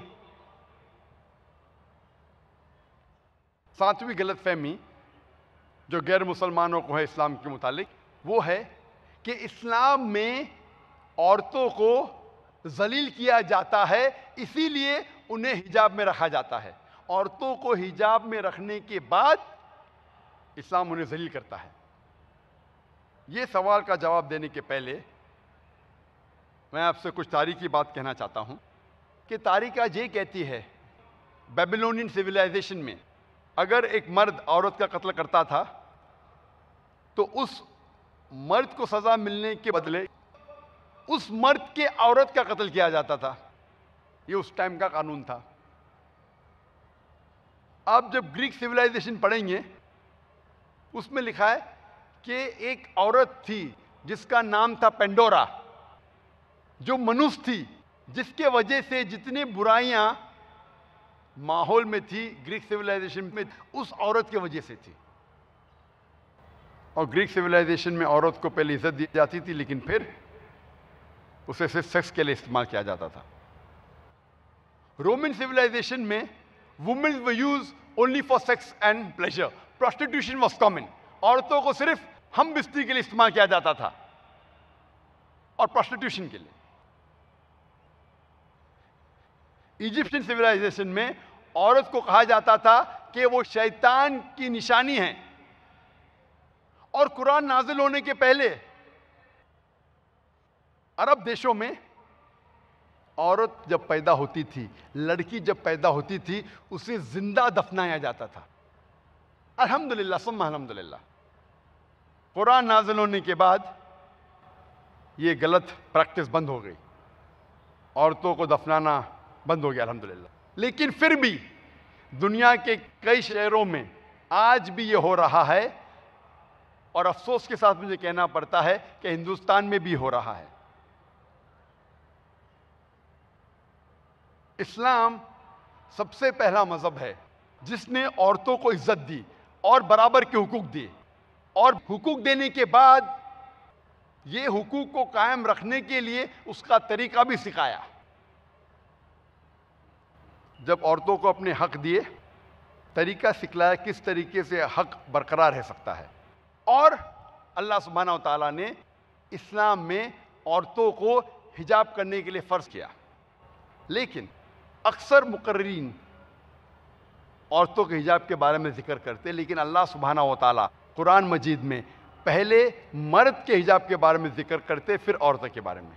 अल्लाह ताला फरमाते कुरान मजीद में सूरह नूर में सूरा नंबर 24 आयत नंबर 30 में कि कह दो मोमिन मर्दों से कि जब भी वो कोई औरत को देखे और उनके जहन में गलत ख्यालात आ जाए, फौरन अपनी नजर को नीचे करे ताकि वो अपनी शर्मगाह की हिफाजत कर सके। यानी जब भी इस्लाम में मर्द औरत को देखता है, गलत ख्यालात आ जाते, फौरन उसे नीचे देखना चाहिए। एक वक्त एक मुस्लिम लड़का था जो लड़की को देख के घूर रहा था, तो मैंने कहा भाई साहब इस्लाम में घूरना औरत को हराम है। तो उसने मुझे कहा कि हमारे आखिरी पैगंबर मोहम्मद सल्लल्लाहु अलैहि वसल्लम ने कहा कि पहली नजर माफ है, दूसरी हराम है। मैंने तो आधी नजर भी मुकम्मल नहीं की अब तक। मोहम्मद सल्लल्लाहु अलैहि वसल्लम क्या कहना चाहते थे कि पहली नजर की इजाजत है, दूसरी हराम है। उसका मतलब नहीं कि आप लड़की को 10 मिनट तक देखो बिना पल के झिपकाए, विदाउट ब्लिंकिंग, और कहो कि मैंने नजर नहीं पूरी की। अल्लाह के रसूल ये फरमाते थे कि अगर आप अनइंटेंशनली गलती से कोई लड़की को देखते हैं तो फिर से मत देखो, ताकि आप उसकी ब्यूटी पे फीस्ट कर सको, ताकि आप उसकी जीनत को लेके ऐश कर सको। उसके फौरन बाद दूसरी आयत आती है औरतों के लिए। अल्लाह ताला फरमाते हैं सूरह नूर में, सूरा नंबर 24 आयत नंबर 31 में कि कह दो मोमिन औरतों से कि वो अपनी नजर को नीचे करे और अपने सिर का पल्लो छाती पे ढाक ले और अपनी जीनत मत दिखाओ, सिर्फ जो अपने आप जाहिर होता है, और अपनी जीनत को छुपाओ सिर्फ अपने शोहर, अपने बेटों, अपने वालिद, और एक बड़ी फहरिस्त है जो महरम की फहरिस्त है कि महरम के अलावा बाकी लोगों के सामने, बाकी मर्दों के सामने आपको हिजाब करना फ़र्ज है। इस्लाम में हिजाब के मुतालिक 6 पॉइंट्स है, 6 नुक्ते हैं। नंबर 1 है एक्सटेंट, कितना ढका होना चाहिए अपना जिस्म। मर्द के लिए है नाफ से लेके घुटने तक, औरतों के लिए सारा जिस्म ढका होना चाहिए, सिर्फ उनका चेहरा और हाथ कलाई तक दिख सकता है। कुछ उलमा कहते हैं कि चेहरा भी ढका होना चाहिए। बाकी 5 नुक्ते जो है वो मर्द और औरतों में यकसा है। कपड़े इतने चुस्त नहीं पहनना चाहिए ताकि जिस्म का नक्शा दिख जाए। कपड़े इतने महीन, इतने पतले, इतने झलकने वाले, ट्रांसपेरेंट, ट्रांसलूसेंट नहीं होना चाहिए ताकि आप कपड़े के थ्रू जिस्म को देख सके। चौथा नुक्ता, कपड़े इतने भड़कीले नहीं होना चाहिए ताकि दूसरा जिन्स उससे मुतासिर हो जाए। 5वां नुक्ता, कपड़े दूसरे जिन्स के नहीं होना चाहिए। मर्द औरत के कपड़े नहीं पहनना चाहिए, औरत मर्द के कपड़े नहीं पहनना चाहिए। और 6वां नुक्ता है कि कपड़े ऐसे नहीं होना चाहिए कि वो गैर मुसलमानों की निशानियों में से हो। मिसाल के तौर पे टीका या सलीब, ऐसे निशानियां नहीं पहनना चाहिए। ये 6 नुक्ते हैं कपड़ों के बारे में। लेकिन मुकम्मल हिजाब सिर्फ कपड़ों में नहीं है। कपड़ों के अलावा किस तरीके से औरत और मर्द पेश आते हैं, किस तरीके से बात करते, किस तरीके से चलते हैं, कपड़े के हिजाब के अलावा हिजाब जहन का, हिजाब दिल का, हिजाब सोच का, किस तरीके से औरत चलती है या मर्द चलता है, बात करती है या बात करता है, सोचता है या सोचती है, इन सारी बातों को लेके हिजाब मुकम्मल होता है, सिर्फ कपड़े नहीं। और अल्लाह ताला फरमाते कुरान मजीद में सूरह अहज़ाब में, सूरा नंबर 33 आयत नंबर 59 में कि ए पैगंबर, ए रसूल, कह दो अपनी औरतों से, अपनी बीवियों से, अपनी बेटियों से और मोमिन औरतों से कि जब भी वो बाहर जाए अपने जिस्म पे जिल्बाब ओढ़ ले, ताकि लोग उन्हें पहचान सके और उनके साथ कोई छिड़कानी ना करे, so that they shall be recognized and no one shall molest them. कुरान मजीद में हिजाब कहा गया औरतों के लिए ताकि लोग उन्हें पहचान सके और उनके साथ कोई छिड़कानी ना करे। मैं आपसे सवाल पूछना चाहता हूं कि अगर 2 बहनें हैं, जुड़वा बहनें, जुड़वा यकसा, आइडेंटिकल ट्विन्स, और दोनों बहनें खूबसूरत है और यकसा खूबसूरत है, और ये दोनों बहनें अगर चल रही है पेडर रोड के ऊपर बम्बई की सड़कों पे, और एक बहन पहन रही है इस्लामिक हिजाब, सारा बदन ढका हुआ, सिर्फ चेहरा और हाथ कलाई तक दिख रहे हैं, और दूसरी बहन पहनी है मगरबी लिबास जिससे बदन दिखता ज्यादा है और ढका हुआ कम है, मिनी स्कर्ट, शॉर्ट्स या डीप नेक के साथ कपड़े पहन के चल रही है। और ये दोनों बहनें चल रही है पेडर रोड पे, और अगर round the corner there is a hooligan who is waiting for a catch, और अगर एक लफंगा रुका हुआ है कोने पे कोई लड़की को छेड़ने के लिए, मैं पूछना चाहता हूं वो कौन सी लड़की को छेड़ेगा, कौन सी बहन को छेड़ेगा? वो बहन जो इस्लामिक हिजाब पहन रही है कि वो बहन जो मगरबी लिबास पहन रही है? किसे छेड़ेगा? किसे छेड़ेगा? मगरबी लिबास पहनने वाली बहन को। ये जवाब बहुत आसान है, ज्यादा सोचने की जरूरत नहीं। ऐसे लिबास जो दूसरे को दावत देते हैं कि मुझे छेड़ो, तो लोग छेड़खानी करेंगे। इसीलिए कुरान में लिखा है कि हिजाब औरतों को छेड़खानी से बचाता है। और इस्लाम में इसके बाद अगर कोई मर्द कोई औरत का बलात्कार करता है, ज़िना बिल जब्र करता है, तो इस्लाम में सजाए मौत। गैर मुस्लिम कहेंगे सजाए मौत इस दौर में? इस्लाम एक बेरहम मजहब है, जाहिल मजहब है, सजाए मौत इस दौर में? लेकिन जब मैं गैर मुसलमानों से पूछता हूं कि खुदा ना करे, अल्लाह ना करे, अगर आपकी माँ का कोई बलात्कार करता है, जिना बिल जब्र करता है आपकी माँ के साथ, और अगर वो रेपिस्ट को, वो बलात्कार करने वाले को आपके सामने ले आया जाता है और आपको जज बनाया जाता है, आप क्या सजा देंगे? 100% गैर मुसलमानों ने कहा कि मैं उसे दूंगा सजाए मौत। कुछ लोग ने कहा कि मैं तो उसे तड़पा तड़पा के मारूंगा। अगर कोई आपके मां के साथ बलात्कार करता है तो आप उसे मारना चाहेंगे, उसका कत्ल करना चाहेंगे। दूसरे के मां के साथ कोई बलात्कार करता है, आप कहते हैं ओ सजाए मौत, जाहिल मजहब। ये क्यों दोगलेपना? Why this double standards? और अमेरिका जो हम समझते सबसे तालीम याफ्ता देश है, मुल्क है, हम अक्सर समझते कि most advanced country in the world. आप जानते हैं कि सन 1990 की रिपोर्ट के हिसाब से एफबीआई के हर रोज यूएसए में 1756 केसेस ऑफ रेप हुए थे। सन 1990 में हर रोज यूएसए में 1756 रेप हुए। जब हम 1996 की स्टैटिस्टिक्स पढ़ते हैं, US department of justice of crime and victimisation, 1996 की रिपोर्ट कहती है कि हर रोज अमेरिका में 2713 रेप होते थे। 1990 में 1756, 6 साल बाद 2713। हो सकता है कि अमेरिकन लोगों में, मर्दों में 6 साल में मर्दानगी और आ गई। यानी हर 32 सेकंड में एक रेप होता था 1996 में। 2006 की स्टैटिस्टिक्स कहती है, US department of crime justice की, हर रोज अमेरिका में 4000 रेप होते थे। 4000 यानी हर 21 से 22 सेकंड में एक रेप होता था अमेरिका में 2006 में। हर 22 सेकंड में एक रेप। हम यहां मौजूद है, तकरीबन 2 घंटे से हम यहां मौजूद है कम से कम। इन 2 घंटों में 120 से ज्यादा रेप हो चुके हैं अमेरिका में। जब से मैं तकरीर कर रहा हूं, अमेरिका में 120 रेप हो चुके हैं।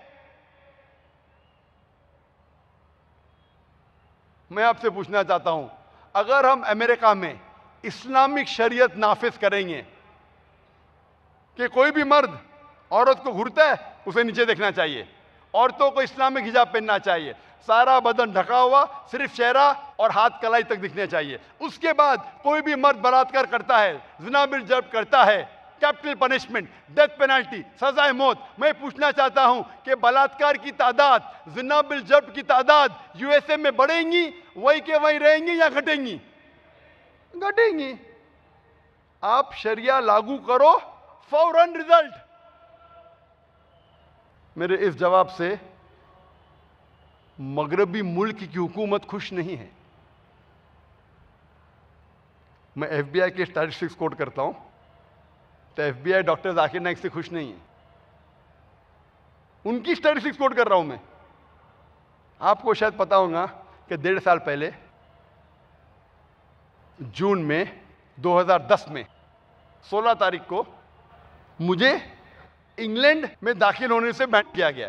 क्यों? एक वजह थी जो मीडिया रिपोर्ट कर रही थी कि जाकिर इज अ मिसोजेनिस्ट। मिसोजेनिस्ट एक अंग्रेजी लफ्ज है जिसके मानी है कि औरतों के खिलाफ है, औरतों से नफरत करता है, वन हू हेट्स वुमेन। इसलिए माशाअल्लाह तकरीबन 40% तो यहाँ औरतें हैं।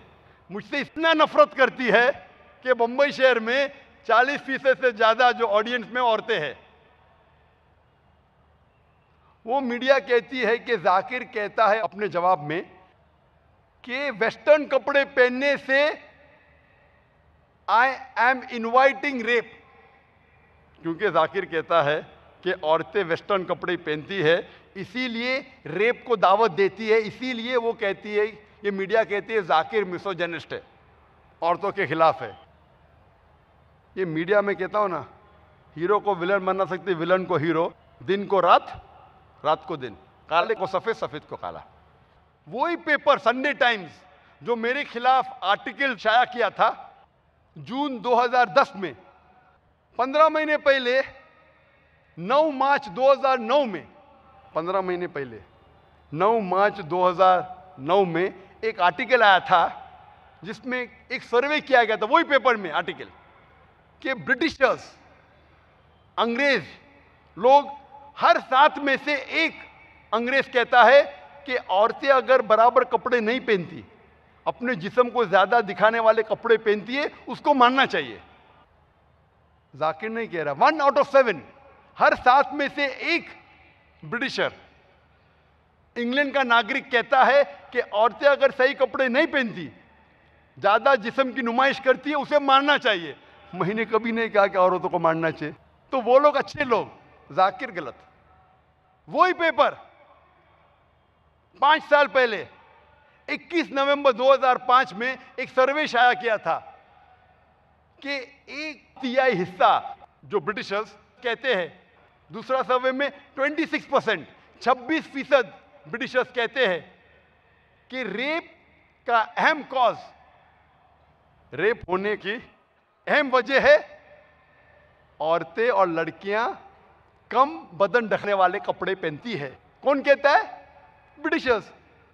हर 4 में से एक ब्रिटिशर कहता है कि औरतों के कपड़े अहम वजह है बलात्कार होने के। उनके साथ ब्रिटिश प्रेस खुश है, जाकिर के साथ नाराज है। क्यों? क्योंकि जाकिर मुस्लिम है, जाकिर फंडामेंटलिस्ट है, जाकिर एक्सट्रीमिस्ट है। मैं एक्सट्रीमिस्ट हूं, and Islam is the religion of extremism. It's extremely kind, extremely merciful, it's intolerant.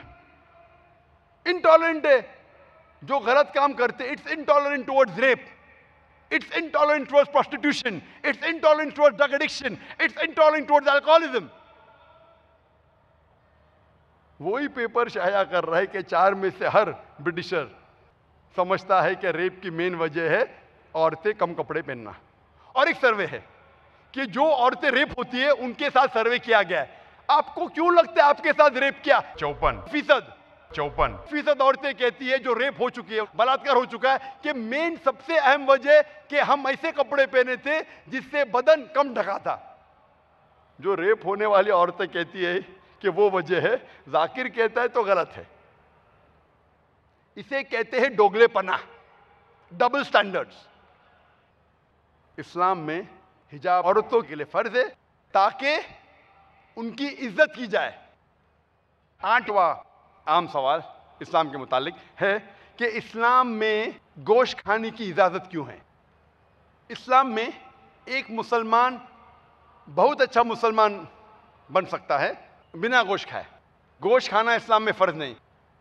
शाकाहारी होने के बाद भी एक मुसलमान अच्छा मुसलमान रह सकता है, गोश्त खाना इस्लाम में फर्ज नहीं। लेकिन क्योंकि अल्लाह सुब्हानहू व तआला फरमाते सूरह माइदा में सूरह नंबर 5 आयत नंबर 1 में कि अल्लाह ने इंसानों से कहा है, अल्लाह कहता है कि 4 पई जानवर आपके लिए हलाल है, सिर्फ वो जानवर हराम में जिसकी मुमानियत है, बाकी 4 पई जानवर हलाल है।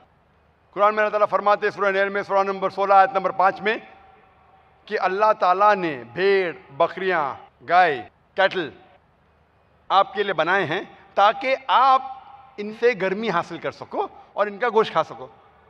अल्लाह ताला फरमाते सूरह मोमिनून में सूरह नंबर 23 आयत नंबर 21 में कि बेशक भेड़, बकरी, गाय में आपके लिए निशानी है, इनके पेट के बीच और खून के दरमियान मिलता है दूध जो आपके लिए सबसे बेहतरीन है और इनका गोश्त आप खा सकते हैं। तो जब अल्लाह सुब्हानहू व तआला हमारा खालिक गोश्त खाने की इजाज़त देता है तो क्यों हम गोश्त न खाएं? आज की साइंस कहती है कि जिस्म में 23 अमीनो एसिड की ज़रूरत है, जिसमें से 8 अमीनो एसिड जिस्म में पैदा नहीं होते और ये 8 अमीनो एसिड खुराक में अपने खाने में लेना ज़रूरी है। कोई भी घास फूस, कोई भी भाजी पाला, कोई भी वेजिटेरियन फूड नहीं है जिसमें सारे 8 एसेंशियल अमीनो एसिड एक साथ मौजूद है। अगर एक साथ मौजूद होते उसे कहते कंप्लीट फूड, कंप्लीट प्रोटीन। अल्हम्दुलिल्लाह गोश्त में 8 अमीनो एसिड मौजूद है। गोश्त प्रोटीन के अलावा रिच है नायसिन में, विटामिन B1, आयरन में। और जब आप देखेंगे कि जो शाकाहारी जानवर है, घास फूस खाने वाले जानवर, भेड़, बकरी, गाय, आप उनके दांत देखेंगे, उनके दांत चपटे हैं, वो सिर्फ घास खाते हैं, गोश्त नहीं खा सकते। जब आप मांसाहारी जानवर के दांत देखेंगे, जो गोश्त खाने वाले जानवर है, वो सिर्फ गोश्त खाते हैं, भाजी पाला नहीं खा सकते, उनके दांत नोकीले हैं। जब इंसान अपने दांत आईने में देखेगा उसे पता लगेगा कि इंसान के चपटे भी दांत है, नोकीले भी है। अगर अल्लाह सुब्हानहू व तआला चाहता था कि हम सिर्फ घास फूस खाए, नोकीले दांत हमें क्यों दिया? गोश्त खाने के लिए। आप जब देखेंगे, साइंस से तहकीक करेंगे, साइंस के मुताबिक तहकीक करेंगे, तो शाकाहारी जानवर जो सिर्फ घास फूस खाते हैं, गोश्त नहीं खा सकते, उनके जो डाइजेस्टिव सिस्टम है, निज़ाम हज़म, डाइजेस्टिव सिस्टम, वो सिर्फ भाजी पाला को डाइजेस्ट कर सकता है, घास फूस को, गोश्त को नहीं। जब मांसाहारी जानवर का डाइजेस्टिव सिस्टम की तहकीक करेंगे आप, निज़ाम हज़म को, वो सिर्फ गोश्त को डाइजेस्ट कर सकता है, गोश्त को हज़म कर सकता है, भाजी पाला नहीं। इंसान का डाइजेस्ट सिस्टम अल्हम्दुलिल्लाह भाजी पाला भी डाइजेस्ट कर सकता है, हज़म कर सकता है, गोश्त भी हज़म कर सकता है। अगर अल्लाह ताला चाहते थे कि हम गोश्त नहीं खाएं तो ऐसा डाइजेस्टिव सिस्टम क्यों दिए जिसे हम गोश्त डाइजेस्ट कर सकते? बट नेचुरल भाजी पाला और गोश्त दोनों खाने के लिए। कई हिंदुओं को यह गलत फहमी है कि हिंदू मजहब में गोश्त खाने की मुमानियत है। आप जब हिंदू धार्मिक किताब का मुताला करेंगे, उनकी किताब में साफ लिखा है कि आप गोश्त भी खा सकते हैं, बकरी भी खा सकते हैं, गाय भी खा सकते हैं। वेद में लिखा है, कई किताबों में लिखा है। जब आप पढ़ेंगे मनुस्मृति अध्याय नंबर 5 मंत्रा नंबर 30 में, उसमें लिखा है, if the eater eats the thing to be eaten, he is not doing a sin, because God has created some to eat and some to be eaten. अगर खाने वाला खाने वाली चीज को खाता है तो गुनाह नहीं कर रहा है, क्योंकि खुदा ने कुछ चीज को खाने के लिए पैदा किया है और कुछ चीज खा जाने के लिए। some to eat and some to be eaten लिखा है मनुस्मृति में अध्याय नंबर 5 मंत्रा नंबर 31 में कि अगर कुर्बानी के लिए आप कत्ल करते हैं तो आप गुनाह नहीं कर रहे। Killing in sacrifice is not a sin लिखा है मनुस्मृति में अध्याय नंबर 5 श्लोका नंबर 39 और 40 में कि killing in sacrifice is not considered as killing. अगर आप कुर्बानी में कत्ल करते हैं तो वो कत्ल नहीं होता, खुदा ने इसकी इजाजत दी है। आप जब महाभारत पढ़ेंगे अनुशासन पर्व चैप्टर नंबर 88 युधिष्ठिर जो पांडव के सबसे बड़े भाई होते हैं, वो पूछते भीष्म से कि यज्ञ में, पूजा में हमें क्या चीज देना चाहिए ताकि हमारे परदादा खुश होंगे। तो भीष्म कहते युधिष्ठिर से कि अगर यज्ञ में, अगर पूजा में हम चावल, बार्ली, वाटर, भाजी देंगे तो हमारे परदादा 1 महीने के लिए संतुष्ट रहेंगे। अगर मछली देंगे तो 2 महीने के लिए, गोश्त देंगे तो 3 महीने के लिए, खरगोश देंगे 4 महीने के लिए, बकरी देंगे तो 5 महीने के लिए, सूअर देंगे तो 6 महीने के लिए, अगर परिंदे देंगे तो 7 महीने के लिए, हिरन देंगे तो 8 महीने के लिए। पूरा मेन्यू है। आपको क्या चाहिए? मछली, गोश्त, बकरी, परिंदा। अगर भैंस देंगे तो 11 महीने के लिए, अगर आप गाय देंगे तो 12 महीने के लिए, और अगर आप राइनोसरस या रेड मीट ऑफ गोट देंगे तो हमेशा के लिए संतुष्ट रहेंगे। पूरा मेन्यू है। क्या चाहिए आपको? फिर भी हम देखते हैं कि हमारे हिंदू भाइयों और बहनों, उनको गलत फहमी है कि हिंदू मजहब सिखाता है कि गोश्त खाना हराम है। क्योंकि जब हिंदू मजहब से काफ़ी लोग जा रहे थे और मुतासिर हो रहे थे दूसरे मजहब से, वो क्या करने लगे? दूसरे कल्चर अडॉप्ट करने लगे। और उनकी फिलॉसफी ये थी कि गोश्त खाना हराम है क्योंकि जानवर में जान है। भाजी पाला खा सकते, इनमें जान नहीं। आज साइंस एडवांस हो चुकी है और हम जानते हैं कि पेड़ पौधे में भी जान है, तो पेड़ पौधे क्यों खाते? तो उनकी फिलॉसफी चेंज हो गई। हाँ, जानते हम पेड़ पौधों में जान है, लेकिन पेड़ पौधे दर्द का एहसास नहीं कर सकते, जानवर दर्द का एहसास कर सकते, इसलिए जानवर खाना बड़ा गुनाह है। आज साइंस और एडवांस हो चुकी है, हम जानते हैं कि पेड़ पौधे भी दर्द का एहसास कर सकते, लेकिन उनकी चीख हम सुन नहीं सकते, क्योंकि इंसान सिर्फ 20 साइकिल्स पर सेकंड से लेके 20,000 साइकिल्स पर सेकंड तक सुन सकता है। इसके नीचे, इसके ऊपर नहीं सुन सकता है। आपने सुना होगा साइलेंट डॉग विसल, एक खामोश सीटी, कुत्तों की खामोश सीटी, क्योंकि कुत्ते सुन सकते 40,000 साइकिल तक के। तो वो साइलेंट विसल आप ब्लो करेंगे, उस सीटी को जब आप बजाएंगे, उसकी फ्रीक्वेंसी 20,000 साइकिल्स पर सेकेंड से लेके 40,000 साइकिल्स पर सेकेंड। इंसान नहीं सुन सकते, कुत्ते सुन के भाग के आते अपने मालिक के पास। लेकिन पेड़ पौधे को दर्द का एहसास होता है, लेकिन उसकी चीख हमें सुनाई नहीं देती। एक फार्मर था जिसने ऐसा आला पैदा किया, ऐसा इक्विपमेंट जो पौधों की चीख को सुन सकता था, converted to the human frequency, और पता लगता था कि उसके पानी की जरूरत है। तो एक शख्स जो सबसे ज्यादा मुझसे बहस किया, हाँ जाकिर, मैं जानता हूं कि पेड़ों में जान है, पेड़ों को दर्द का एहसास होता है, लेकिन ये पेड़ जो है, ये पौधे जो है, इनके पास सिर्फ 3 सेंसेस है, 3 सेंसेस है। जानवरों के पास 5 सेंसेस है, इसलिए जानवर का कत्ल करना और बड़ा गुनाह है। तो मैंने कहा बहस के तौर पर मैं आपकी बात मान लेता हूं कि पेड़ पौधों के पास 3 सेंसेस है, जानवर के पास 5 सेंसेस है, जानवर के पास 2 सेंसेस ज्यादा है। तो मैं उनसे पूछा कि अगर तुम्हारा भाई पैदा होता है 2 सेंसेस कम के साथ, वो बहरा और गूंगा पैदा होता है, ना सुन सकता है ना बोल सकता है, जब बड़ा होता है और कोई उसका कत्ल करता है, तो आप क्या जाके बोलेंगे जज को, मिलॉर्ड कातिल को कम सजा दो क्योंकि मेरा भाई के पास 2 सेंसेस कम थे, वो सुन नहीं सकता था, बोल नहीं सकता था? आप तो कहेंगे जज को इसको डबल सजा दो, बेचारे मासूम को मारा है।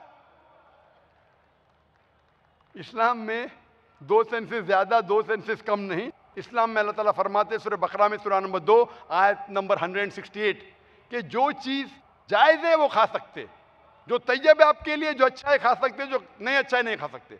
Simple formula. और अगर इंसान गाय, बकरी और भेड़ को खाना बंद करेंगे, इतनी तादाद में वो बढ़ते हैं, उनका जन्म होता है इतना फास्ट कि अगर हम बंद कर देंगे तो एक नया प्रॉब्लम पैदा हो जाएगा, ओवर पॉपुलेशन ऑफ कैटल। अभी तो ओवर पॉपुलेशन ऑफ इंसान है, एक नया प्रॉब्लम क्रिएट हो जाएगा, ओवर पॉपुलेशन ऑफ कैटल। और हिंदुस्तान में अगर गैर मुस्लिम गोश्त नहीं खाते, मुझे कोई गिला शिकवा नहीं, मुझे कोई गिला शिकवा नहीं, क्योंकि हर हिंदुस्तानी अगर गोश्त खाने लगेंगे तो गोश्त का भाव बढ़ जाएगा हिंदुस्तान में। तो मुझे कोई गिला शिकवा नहीं। अगर लेकिन कोई अगर ये कहता है कि जाकिर गुनाह कर रहा है गोश्त खाने के बाद, तो मैं ये जवाब देता हूं, नौवीं गलत फहमी इस्लाम के मुतालिक है कि कुछ गैर मुस्लिम कहते हैं कि अगर मुसलमान गोश्त खाते में कोई हर्ज नहीं, लेकिन ये मुसलमान जब जानवर का कत्ल करते तड़पा तड़पा के क्यों मारते? एक झटका फटाक मारना चाहिए, जानवर खत्म, खाते हमें कोई एतराज नहीं, लेकिन तड़पा तड़पा के क्यों मारते? तो एक मुसलमान एक सिख के साथ बहस कर रहा था। वो सिख बोला, तुम मुस्लिम एकदम जाहिल है, बेरहम है, तुम लोग जानवर को तड़पा तड़पा के मारते। तो मुसलमान ने कहा, हम मुसलमान मर्द के बच्चे आगे से अटैक करते, तुम सिख बुज़दिल है पीछे से अटैक करते। ये था बैटल ऑफ विट्स, हिकमा। लेकिन ये सही जवाब नहीं, ये जवाब सही नहीं कि हम मर्द के बच्चे इसलिए आगे से अटैक करते हैं। ये बैटल ऑफ विट्स। सही जवाब है कि इस्लाम में हम जब ज़बिया करते हैं तो छुरी होना चाहिए तेज, ताकि जानवर को ज़्यादा दर्द ना हो। कई चीज़ें हैं, वक्त की किल्लत होने की वजह से मैं सिर्फ अहम बातें कहूँगा कि जब हम ज़बिया करते हैं तो गर्दन के जो थ्रोट है उसको काटते हैं, and the vessels of the neck, जो नस है गर्दन की उसको काटते हैं, without damaging the spinal cord. जब हम ये करते हैं तो हार्ट पंप कर रहा है ब्लड को। हार्ट जब ब्लड को पंप कर रहा है और vessels of the neck damage होते, हार्ट पंप होने की वजह से चंद मिनटों में जो खून रहता है जिस्म में, जानवर के जिस्म में, वो बाहर निकल जाता है। स्पाइनल कॉर्ड को डैमेज नहीं करते, क्योंकि अगर स्पाइनल कॉर्ड को डैमेज करे तो वो नर्व जो ब्रेन को जा रही है, अगर कार्डियक नर्व कट जाएंगी तो there will be cardiac arrest. जो दिल को जा रही है अगर कट जाएंगी तो कार्डियक अरेस्ट होगा, खून बदन में जम जाएगा। हम खून को जानवर के बहाते हैं क्योंकि आज साइंस कहती है कि खून is a good media of germs and bacteria. Toxin, जिरासिम का बहुत अच्छा मीडिया है। अगर इसके साथ हम गोश्त को खाएंगे तो बहुत चांसेस है कि हम उसकी बीमारियों को खाएंगे और इंसान और आसानी से बीमार हो सकता है। We are hygienic, we are scientific. और जब गोश्त में खून की कमी रहती तो वो गोश्त और दिनों तक ताज़ा रह सकता है। और लोगों को गलत फहमी है कि जानवर तड़पा तड़पा के मरते हैं। हम जब ज़बिया करते हैं तो खून का जो फ्लो रहता है ब्रेन को, उस हिस्से का जिससे दर्द महसूस होता है वो कट जाता है। तो जानवर को दर्द नहीं होता है, जानवर तड़पता है दर्द के मारे नहीं, क्योंकि there is contraction and relaxation of the muscles. Muscles के कॉन्ट्रैक्शन और रिलैक्सेशन की वजह से, लैक ऑफ ब्लड की वजह से वो तड़पता है, नॉट बिकॉज ऑफ पेन, दर्द के एहसास से नहीं। तो इस्लामिक तरीका ज़बिया का मॉडर्न तरीके से कई गुना दयालु है और बेहतर है और साइंटिफिक है। 10वीं गलत फहमी जो इस्लाम के मुतालिक है कि कई गैर मुस्लिम कहते हैं कि आज की साइंस और टेक्नोलॉजी कहती है कि जो चीज़ आप खाते हैं वो चीज़ आप पे असर करती है। It has an effect on your behaviour. जो चीज़ आप खाते हैं वो आपके बिहेवियर को इफेक्ट करता है। और आप मुस्लिम लोग जानवर खाते और जानवर की तरह बर्ताव करते। तो मैं कहता हूं इन गैर मुस्लिमों से, मैं बिल्कुल मानता हूं आपकी बात, जो आप खाते हैं आप पे असर करता है। इसीलिए हम मुसलमान भेड़, बकरी, गाय, दयालु, शांति, सलामती वाले जानवर खाते, क्योंकि हम सलामती चाहते हैं। हम शेर, शेरे बब्बर ऐसे फिरोशियस जानवर नहीं खाते क्योंकि हम वॉयलेंट नहीं हैं। हमें इजाजत है सिर्फ दयालु, शांति, सलामती के जानवर खाने की। Peaceful animals, the cattle, cow, goat, sheep. और अल्लाह ताला फरमाते हैं कुरान मजीद में सूरह आराफ में सूरह नंबर 7 आयत नंबर 157, अल्लाह ताला कहते कि जो रसूल आपको हुक्म देते हैं कि ये खाओ तो आपको खाना चाहिए। जो हुक्म देते अच्छी चीज का वो अच्छी चीजें करो, और जो चीज गलत है और बुरी है उसकी मुमानियत है आपके लिए। जो अल्लाह के रसूल what he commands you to take you should take, what he forbids you should abstain from. अल्लाह ताला फरमाते सूरह हशर में सूरह नंबर 59 आयत नंबर 7 में कि अल्लाह के रसूल आपको इजाजत देते हलाल चीज की और मुमानियत करते हैं गलत बुरी चीज़ों से। और हदीस में आपको पता चलेगा साफ तौर पे किस जानवर खाने की इजाज़त है, कौन से जानवर खाने की इजाज़त नहीं, कई हदीसों में। और आप अगर सही मुस्लिम की हदीस पढ़ेंगे, सही मुस्लिम किताब शिकार हदीस नंबर 4752, और आप इब्न माजा की हदीस पढ़ेंगे, चैप्टर नंबर 13, हदीस नंबर 3232 और हदीस नंबर 3234, इसमें लिखा है कि अल्लाह के रसूल कहते हैं कि वो जानवर जो कार्निवोरस है, जो गोश्त खाते हैं, जिनके नोकीले दांत है, वो आपके लिए हराम है। मिसाल के तौर पे शेर, शेर बब्बर, बिल्ली, कुत्ता, वुल्फ, भेड़िया। वो जानवर मिसाल के तौर पे चूहा, रैबिट्स विथ क्लोज, वो खरगोश जिसके नोकीले नाखून हैं, वो जानवर जैसे सांप, मगरमच्छ, वो परिंदे जो दूसरे जानवर खाते हैं और जिनके पास नोकीले नाखून हैं, मिसाल के तौर पे कौवा, उल्लू, वल्चर, ईगल, चील, इन सारे जानवर की ममानियत है। 11वीं गलतफहमी जो गैर मुसलमानों को है इस्लाम के मुतालिक, वो ये है कि कई गैर मुस्लिम कहते हैं कि इस्लाम अगर बुत परस्ती के खिलाफ है, मूर्ति पूजा के खिलाफ है, तो ये मुसलमान काबा को सिजदा क्यों करते? ये कहते हैं कि मूर्ति पूजा हराम है, लेकिन मुसलमान सबसे बड़े बुत परस्त है, सबसे बड़े मूर्ति पुजारी है, वो काबा को सिजदा करते और काबा की इबादत करते। कोई भी मुसलमान काबा की इबादत नहीं करता है, काबा को नहीं पूछता है। काबा हमारा क़िबला है, क्योंकि अल्लाह ताला फरमाते सूरह बकरा में सूरह नंबर 2 आयत नंबर 144 में, आयत नंबर 144 में कि turn your face towards the sacred mosque, आप मस्जिद हराम की तरफ अपना चेहरा कर लो। जब भी आप नमाज पढ़ते हो, मस्जिद हराम की तरफ चेहरा करो, सेक्रेड मॉस्क की तरफ। काबा हमारा क़िबला है और हम जब नमाज पढ़ते हैं जमात में पढ़ना पसंद करते हैं। मिसाल के तौर पे अगर नमाज पढ़ना है आज हमें, तो कुछ लोग कहेंगे दक्षिण की तरफ हम रुख करेंगे, कुछ कहेंगे पश्चिम, कुछ कहेंगे पूरब। हम किस तरफ देखेंगे? तो यूनिटी के लिए, यकसानियत के लिए हम काबा की तरफ रुख करके नमाज पढ़ते। कि आप और मुसलमान सबसे पहले लोग थे जिनने दुनिया का नक्शा बना। जब मुसलमान दुनिया का नक्शा बनाते थे तो साउथ पोल था ऊपर और नॉर्थ पोल था नीचे और काबा था बीच में। ये वेस्टर्न कार्टोग्राफर है और मैप को उल्टा किया, नक्शे को उल्टा किया, नॉर्थ पोल ऊपर, साउथ पोल नीचे, लेकिन फिर भी काबा बीच में है। माशाल्लाह, काबा दुनिया के बीच है। अगर आप नॉर्थ में तो साउथ में दिशा करके नमाज पढ़ो, साउथ में तो नॉर्थ को देख के नमाज पढ़ो, वेस्ट में तो ईस्ट की तरफ, ईस्ट में तो वेस्ट की तरफ। काबा दुनिया का सेंटर है। जब हम उम्रा के लिए जाते या हज के लिए जाते, हमारे लिए फर्ज है कि हम काबा का तवाफ करें। काबा के इर्द गिर्द तवाफ करना हमारे लिए फर्ज है। हम तवाफ क्यों करते? क्योंकि अल्लाह का हुक्म है, अल्लाह के रसूल का हुक्म है।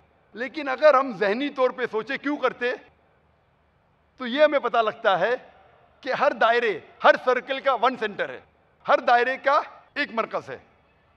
तो जब हम तवाफ करते हैं, हम शहादत दे रहे हैं कि अल्लाह एक है। और हजरत उमर का कौल जो है रदियल्लाहु अन्हु, जो लिखा है सही बुखारी में जिल्द नंबर 2 किताबुल हज, चैप्टर नंबर 56, हदीस नंबर 675, हजरत उमर कहते हैं रदियल्लाहु अन्हु कि ये काला पत्थर, हजर अस्वद को देख के कहते हैं, ये काला पत्थर ना ही मुझे नुकसान पहुंचा सकता है ना ही मुझे फायदा, क्योंकि मैंने अल्लाह के रसूल को देखा इसे चूमते हुए, इसे हाथ लगाते हुए, इसीलिए मैं इसे चूम रहा हूं, हाथ लगा रहा हूं। तो ये कहना हमारे दूसरे खलीफा का, हजरत उमर रज़ियल्लाहु अन्हु का, कि ये काला पत्थर ना नुकसान पहुंचा सकता है ना फायदा पहुंचा सकता है, काफी है साबित करने के लिए कि कोई भी मुसलमान ये काले पत्थर को नहीं पूछता है, काबा को नहीं पूछता है। और अल्लाह के रसूल के वक्त कई सहाबा काबा पे चढ़ के आजान देते थे। मैं ये पूछना चाहता हूं, कौन इंसान जिस मूर्ति की पूजा करता है उस मूर्ति पे कभी चढ़ सकता है? जो बुत की पूजा करता है उस बुत पे कभी भी नहीं चढ़ेगा। तो ये साफ तौर पे जाहिर है कि जब सहाबा काबा पे चढ़ के आजान देते थे, ये जाहिर है कि नाम काबा को पूछते हैं, ना उसकी इबादत करते, वो हमारा किबला है, वो नमाज पढ़ने की दिशा है। वक्त की किल्लत होने की वजह से मैं और एक शुबहा का जवाब दूंगा और एक गलत फहमी को दूर करूंगा और एक आम सवाल का जवाब दूंगा और 12वां आम सवाल, 12वां गलत फहमी जो गैर मुसलमानों को इस्लाम के मुतालिक, वो ये है कि इस्लाम अगर सारे इंसानियत के लिए है, सारे इंसानों के लिए, तो सिर्फ मुसलमानों को क्यों इजाज़त है मक्का और मदीना जाने के लिए? गैर मुसलमानों को क्यों मुमानियत है मक्का और मदीना जाने की? इसका जवाब है कि हर देश में कोई कैंटोनमेंट एरिया होती है। कैंटोनमेंट एरिया मतलब वो एरिया जो सिर्फ मिलिट्री के लोग जा सकते हैं, हर नागरिक नहीं जा सकता है। Every citizen can not go. वो नागरिक जो मिलिट्री में हैं या देश की हिफाजत के लिए है, सिर्फ वो नागरिक जा सकता है, आम नागरिक नहीं। मैं नहीं कह सकता हूं कि मैं इंडियन सिटीजन हूं इसलिए मैं कैंटोनमेंट एरिया में जाऊंगा, नहीं। उसी तरीके से मक्का और मदीना इस्लाम का कैंटोनमेंट एरिया है। सिर्फ वो इंसान जो इस्लाम के लिए जान देने को तैयार है उनको जाने की इजाजत है, गैर मुसलमानों को नहीं। और हर मुल्क में जाने के लिए आपको वीजा की जरूरत है, वीजा के बिना आप मुल्क में जा नहीं सकते। और हर मुल्क के अपने शराइत होते हैं। मिसाल के तौर पे मुझे पता है, जब मैं पहली बार गया था सिंगापुर में सन 1986 में, मैंने इमिग्रेशन फॉर्म पे देखा डेथ टू ड्रग ट्रैफिकर्स। अगर आपके पास ड्रग निकलता है, हासिल होता है, कत्ल। आप नहीं कह सकते सजा मौत, इतना बेरहम लॉ। आपको सिंगापुर जाने का लॉ में मानो, नहीं तो सिंगापुर में मत आओ। अमेरिका में जाने के लिए वीजा हासिल करना सबसे मुश्किल है। इतने सवालात की फहरिस्त है। अभी पूछते क्या आप टेररिस्ट है, आप कोई टेररिस्ट ऑर्गेनाइजेशन से जुड़े हैं? मैं जानना चाहता हूं कि लाखों लोग को वीजा, किसी ने भी लिखा है कि हाँ, किसी ने भी लिखा है मैं हाँ मैं टेररिस्ट हूं, मैं टेररिस्ट ऑर्गेनाइजेशन से जुड़ा हूं? क्यों ये पूछते अल्लाह आलम, लेकिन ऐसे सवालात भी पूछते। इसी तरीके से मक्का और मदीना जाने के लिए सबसे अहम जो ज़रूरत है, जो रिक्वायरमेंट है, सबसे अहम रिक्वायरमेंट मक्का मदीना जाने के लिए है कि वो इंसान को अपने ज़बान से कहना चाहिए ला इलाहा इल्लल्लाह मुहम्मद रसूलुल्लाह। सिर्फ एक अल्लाह है, उसके अलावा कोई माबूद नहीं, और मोहम्मद सल्लल्लाहु अलैहि वसल्लम उसके पैगंबर है। अगर ये वो मानते हैं फिर ही वो मक्का और मदीना जा सकते हैं। This is the requirement for visa to go to Mecca और मदीना। वक्त की किल्लत होने की वजह से मैं मेरी तकरीर यहाँ ही ख़त्म करता हूँ ताकि गैर मुसलमानों के सवालात का जवाब दे सकूँ मैं। और मैं तकरीर को ख़त्म करता हूँ कुरान मजीद की आयत के साथ, सूरह इसरा सूरह नंबर 17 आयत नंबर 81, वकुल जाल हक वज़ाक़ल बातिल इन्नल बातिल कान ज़हूक़ा। कहो कि हक आ चुका है और बातिल ख़त्म हो जाएगा, और बातिल ख़त्म होने के लिए पैदा हुआ। वाखिर दावाना अल्हम्दुलिल्लाहि रब्बिल आलमीन। जी खुशामदीद दोस्तों, उम्मीद करता हो वीडियो आपने पूरी देखी होगी और आपको पसंद भी आई होगी। अल्लाह ताला ने इस्लाम को एक आखिरी मज़हब बना कर भेजा और पूरी दुनिया के लिए एक चैलेंज दिया, पूरी दुनिया को, कि आप अगर अपने दोस्तों के साथ मिलकर इस कुरान के मिसल एक आयत, 2 आयत, 3 आयतें या 10 आयतें अगर आप पेश कर दे और बना दे तो हम मान लेंगे कि बिल्कुल इस्लाम आखिरी मज़हब नहीं है। लेकिन 1400 साल, 1450 साल गुज़रने के बावजूद किसी ने ये जुर्रत नहीं की कि वह कुरान करीम की कोई आयत बनाए या इसकी मिसल कोई आयत पेश करे। कोई पेश नहीं कर सकता, क्योंकि ये अल्फाज और ये आयतें किसकी है? ये अल्लाह ताला की है। कुरान में अल्लाह ताला फरमाते हैं इन्ना नहनु नज़्ज़लना ज़िक्रा व इन्ना लहू लहाफ़िज़ून। और बात यह है कि जब कुरान मजीद नाजिल हुई तो कुरान को समझने के लिए अल्लाह के नबी ने अहादीस से बयान फरमा दी। तो रसूलुल्लाह सल्लल्लाहु अलैहि वसल्लम की कही हुई बात मुँह से, इसी तरह उनके अमल से, और इसी तरह जो सहाबा ने उनको देख कर किया, उन सब को सुन्नत कहते हैं। तो रसूलुल्लाह सल्लल्लाहु अलैहि वसल्लम की अहादीसों से फिर कुरान करीम की तशरीह भी हुई। तो तो इसीलिए मुफस्सिरीन फरमाते हैं, उलमा फरमाते हैं कि क़ुरान को समझने के लिए आपको अहादीस की तरफ भी आना होगा, और अहादीस को समझने के लिए आपको क़ुरान की तरफ भी आना होगा। उलमा किराम एक वाक़या लिखते हैं एक गैर मुस्लिम के बारे में, कि एक गैर मुस्लिम था, वो आया और उसने कहा कि मैंने बहुत लोगों से सुना कि इस्लाम आखिरी मज़हब है और क़ुरान अल्लाह की आखिरी किताब है, वो अल्लाह का कलाम है, तो मैं इस क़ुरान को स्टडी करना चाहता हूँ, इसका मुताला करना चाहता हूँ। तो इस गैर मुस्लिम ने जो है ना, इसने क़ुरान मजीद की तफसीर ली, इसके ट्रांसलेशन ली और वो ट्रांसलेशन शुरू कर दी। इसने पूरा क़ुरान मजीद जो है ना एक दफ़ा पढ़ा, फिर दूसरी दफ़ा पढ़ा, फिर तीसरी दफ़ा पढ़ा, लेकिन कोई समझ में नहीं आया, कुछ समझ में नहीं आया इसको।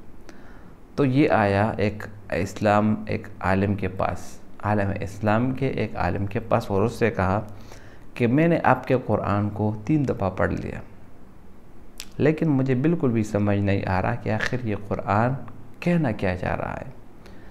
तो उस आलिम ने उसको बहुत बेहतरीन मशवरा दिया कि आप अगर क़ुरान को समझना चाहते हैं तो क़ुरान से पहले आप सीरत को पढ़ो, यानी क़ुरान लाने वाले के बारे में पढ़ो, जिस हस्ती पर क़ुरान मजीद नाजिल हुई, पहले आप उस हस्ती के बारे में पढ़ो। जब उसके बारे में आप पढ़ोगे तो ही आप क़ुरान मजीद को जान पाओगे, उसको समझ पाओगे। उसने ऐसे ही किया, उसने सीरत की किताब उठाई और रसूलुल्लाह सल्लल्लाहु अलैहि वसल्लम के बारे में पढ़ना शुरू किया कि रसूलुल्लाह सल्लल्लाहु अलैहि वसल्लम कहाँ पैदा हुए, कितने साल के थे जब इनके वालिदैन गुज़र गए, तरबियत किसने की, परवरिश किसने की, कितने जिहादों में हिस्सा लिया, इस्लाम की शुरुआत कैसे हुई। रसूलुल्लाह सल्लल्लाहु अलैहि वसल्लम की पूरी ज़िंदगी पढ़ डाली। तो जब रसूलुल्लाह सल्लल्लाहु अलैहि वसल्लम की पूरी ज़िंदगी सीरत उसने पढ़ी और उसके बाद जब कुरान मजीद की तशरीह की और कुरान मजीद को पढ़ना शुरू किया, तो एक हद तक वो जब पहुंचा तो उसने इस्लाम कबूल कर लिया। और वजह क्या बनी उसकी कबूलियत इस्लाम की? उसने अपनी किताब में लिखा, उस अंग्रेज़ ने जो गैर मुस्लिम था, कि मैं ख़ुद समंदर के सफ़र कर चुका हूँ। मैं समंदर में एक वर्कर की हैसियत से शिप में मैंने काम किया, मैंने इतने साल ज़िंदगी के उसमें गुजारे, तो मैंने समंदर के अंदर अजीब व गरीब मंज़र देखे, ऐसे ऐसे मंज़र देखे कि उस वक़्त मैं ये समझ रहा था कि मैं बस इस दुनिया से ही चला जाऊंगा, लेकिन मैं बच गया। तो मैं ईमान इसलिए ले आया कि मैंने जब कुरान मजीद की ये आयत पढ़ी, औ कज़ुलुमातिन फ़ी बहरिल लुज्जी यग़शाहु मौजुम मिन फ़ौक़िही सहाब। अल्लाह ताला इस आयत में समंदर के मौजों के बारे में बयान कर रहा है कि ऐसे मौजे जो एक मौजुन औ कज़ुलुमातिन फ़ी बहरिल लुज्जी यग़शाहु मौजुम मिन फ़ौक़िही सहाब।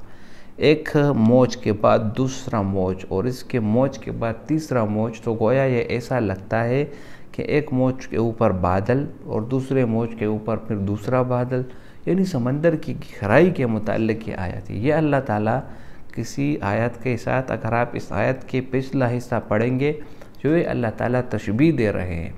औ का ज़ुलुमात में जो काफ़ है, ये काफ़ तशबीह के लिए है, ज़ुलुमात अंधेरों को बोलते हैं। तो अल्लाह ताला यहाँ पर किसी चीज़ की तशबीह देते हैं ज़ुलुमात के साथ, तो वो समंदर का हवाला देते कि मौजुम मिन फ़ौक़िही, एक मौज के ऊपर दूसरा, दूसरे के ऊपर तीसरा, तो ये हवाला देते।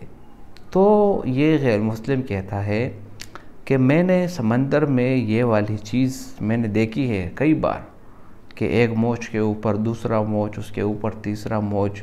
मैंने ख़ुद अपने आँखों से इसका मुशाहिदा किया है और मैंने ख़ुद ये देखा है। और मैंने ईमान इसलिए लाया, इस आयत की वजह से कि मैंने रसूलुल्लाह की ज़िंदगी पूरी पढ़ी। पूरी ज़िंदगी में रसूलुल्लाह सल्लल्लाहु अलैहि वसल्लम ने कभी भी किसी दरिया का सफ़र नहीं किया, किसी समंदर का सफ़र रसूलुल्लाह सल्लल्लाहु अलैहि वसल्लम ने नहीं किया। जब एक बंदे ने समंदर का सफ़र ही किया ना हो, ना ही उसका कोई सफ़र उसने किया हो, तो फिर वो दरिया के मुतालिक ऐसे मालूमात किस तरह जानता है। तो यहाँ से मुझे ये मालूम हुआ कि यह कुरान अल्लाह की किताब है, यह इंसान की किताब नहीं हो सकती, इसलिए मेरा ईमान ले आया।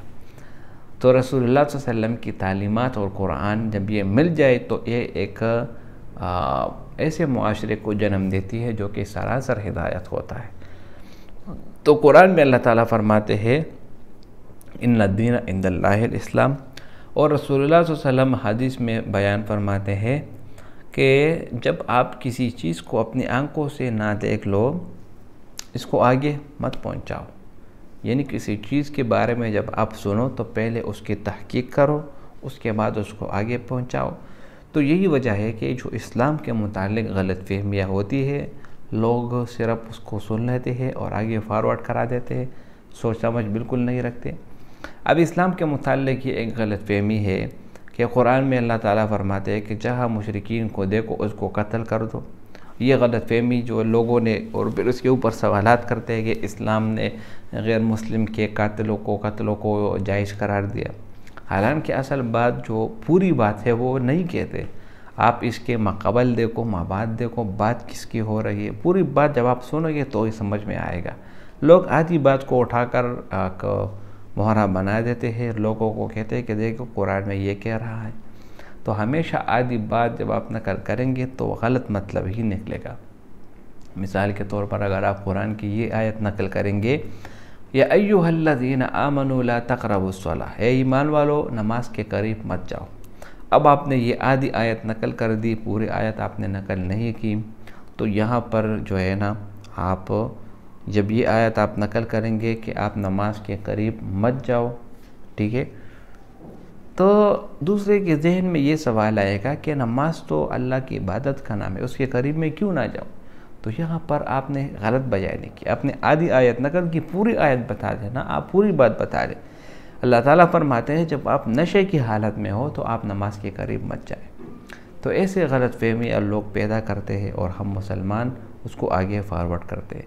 कभी इसके बारे में नहीं सोचा कि ये गलतफहमियाँ लोगों ने पैदा की, ये क्यों पैदा हुई, कैसे पैदा हुई, उनको ख़त्म किस तरह किया जाए। तो उसके बारे में डॉक्टर ज़ाकिर नाइक ने बहुत बेहतरीन जवाब दिए। उम्मीद करता हूँ वीडियो आपको पसंद आई होगी। अगर वीडियो आपको पसंद आए तो इस चैनल को सब्सक्राइब करें। बहुत शुक्रिया।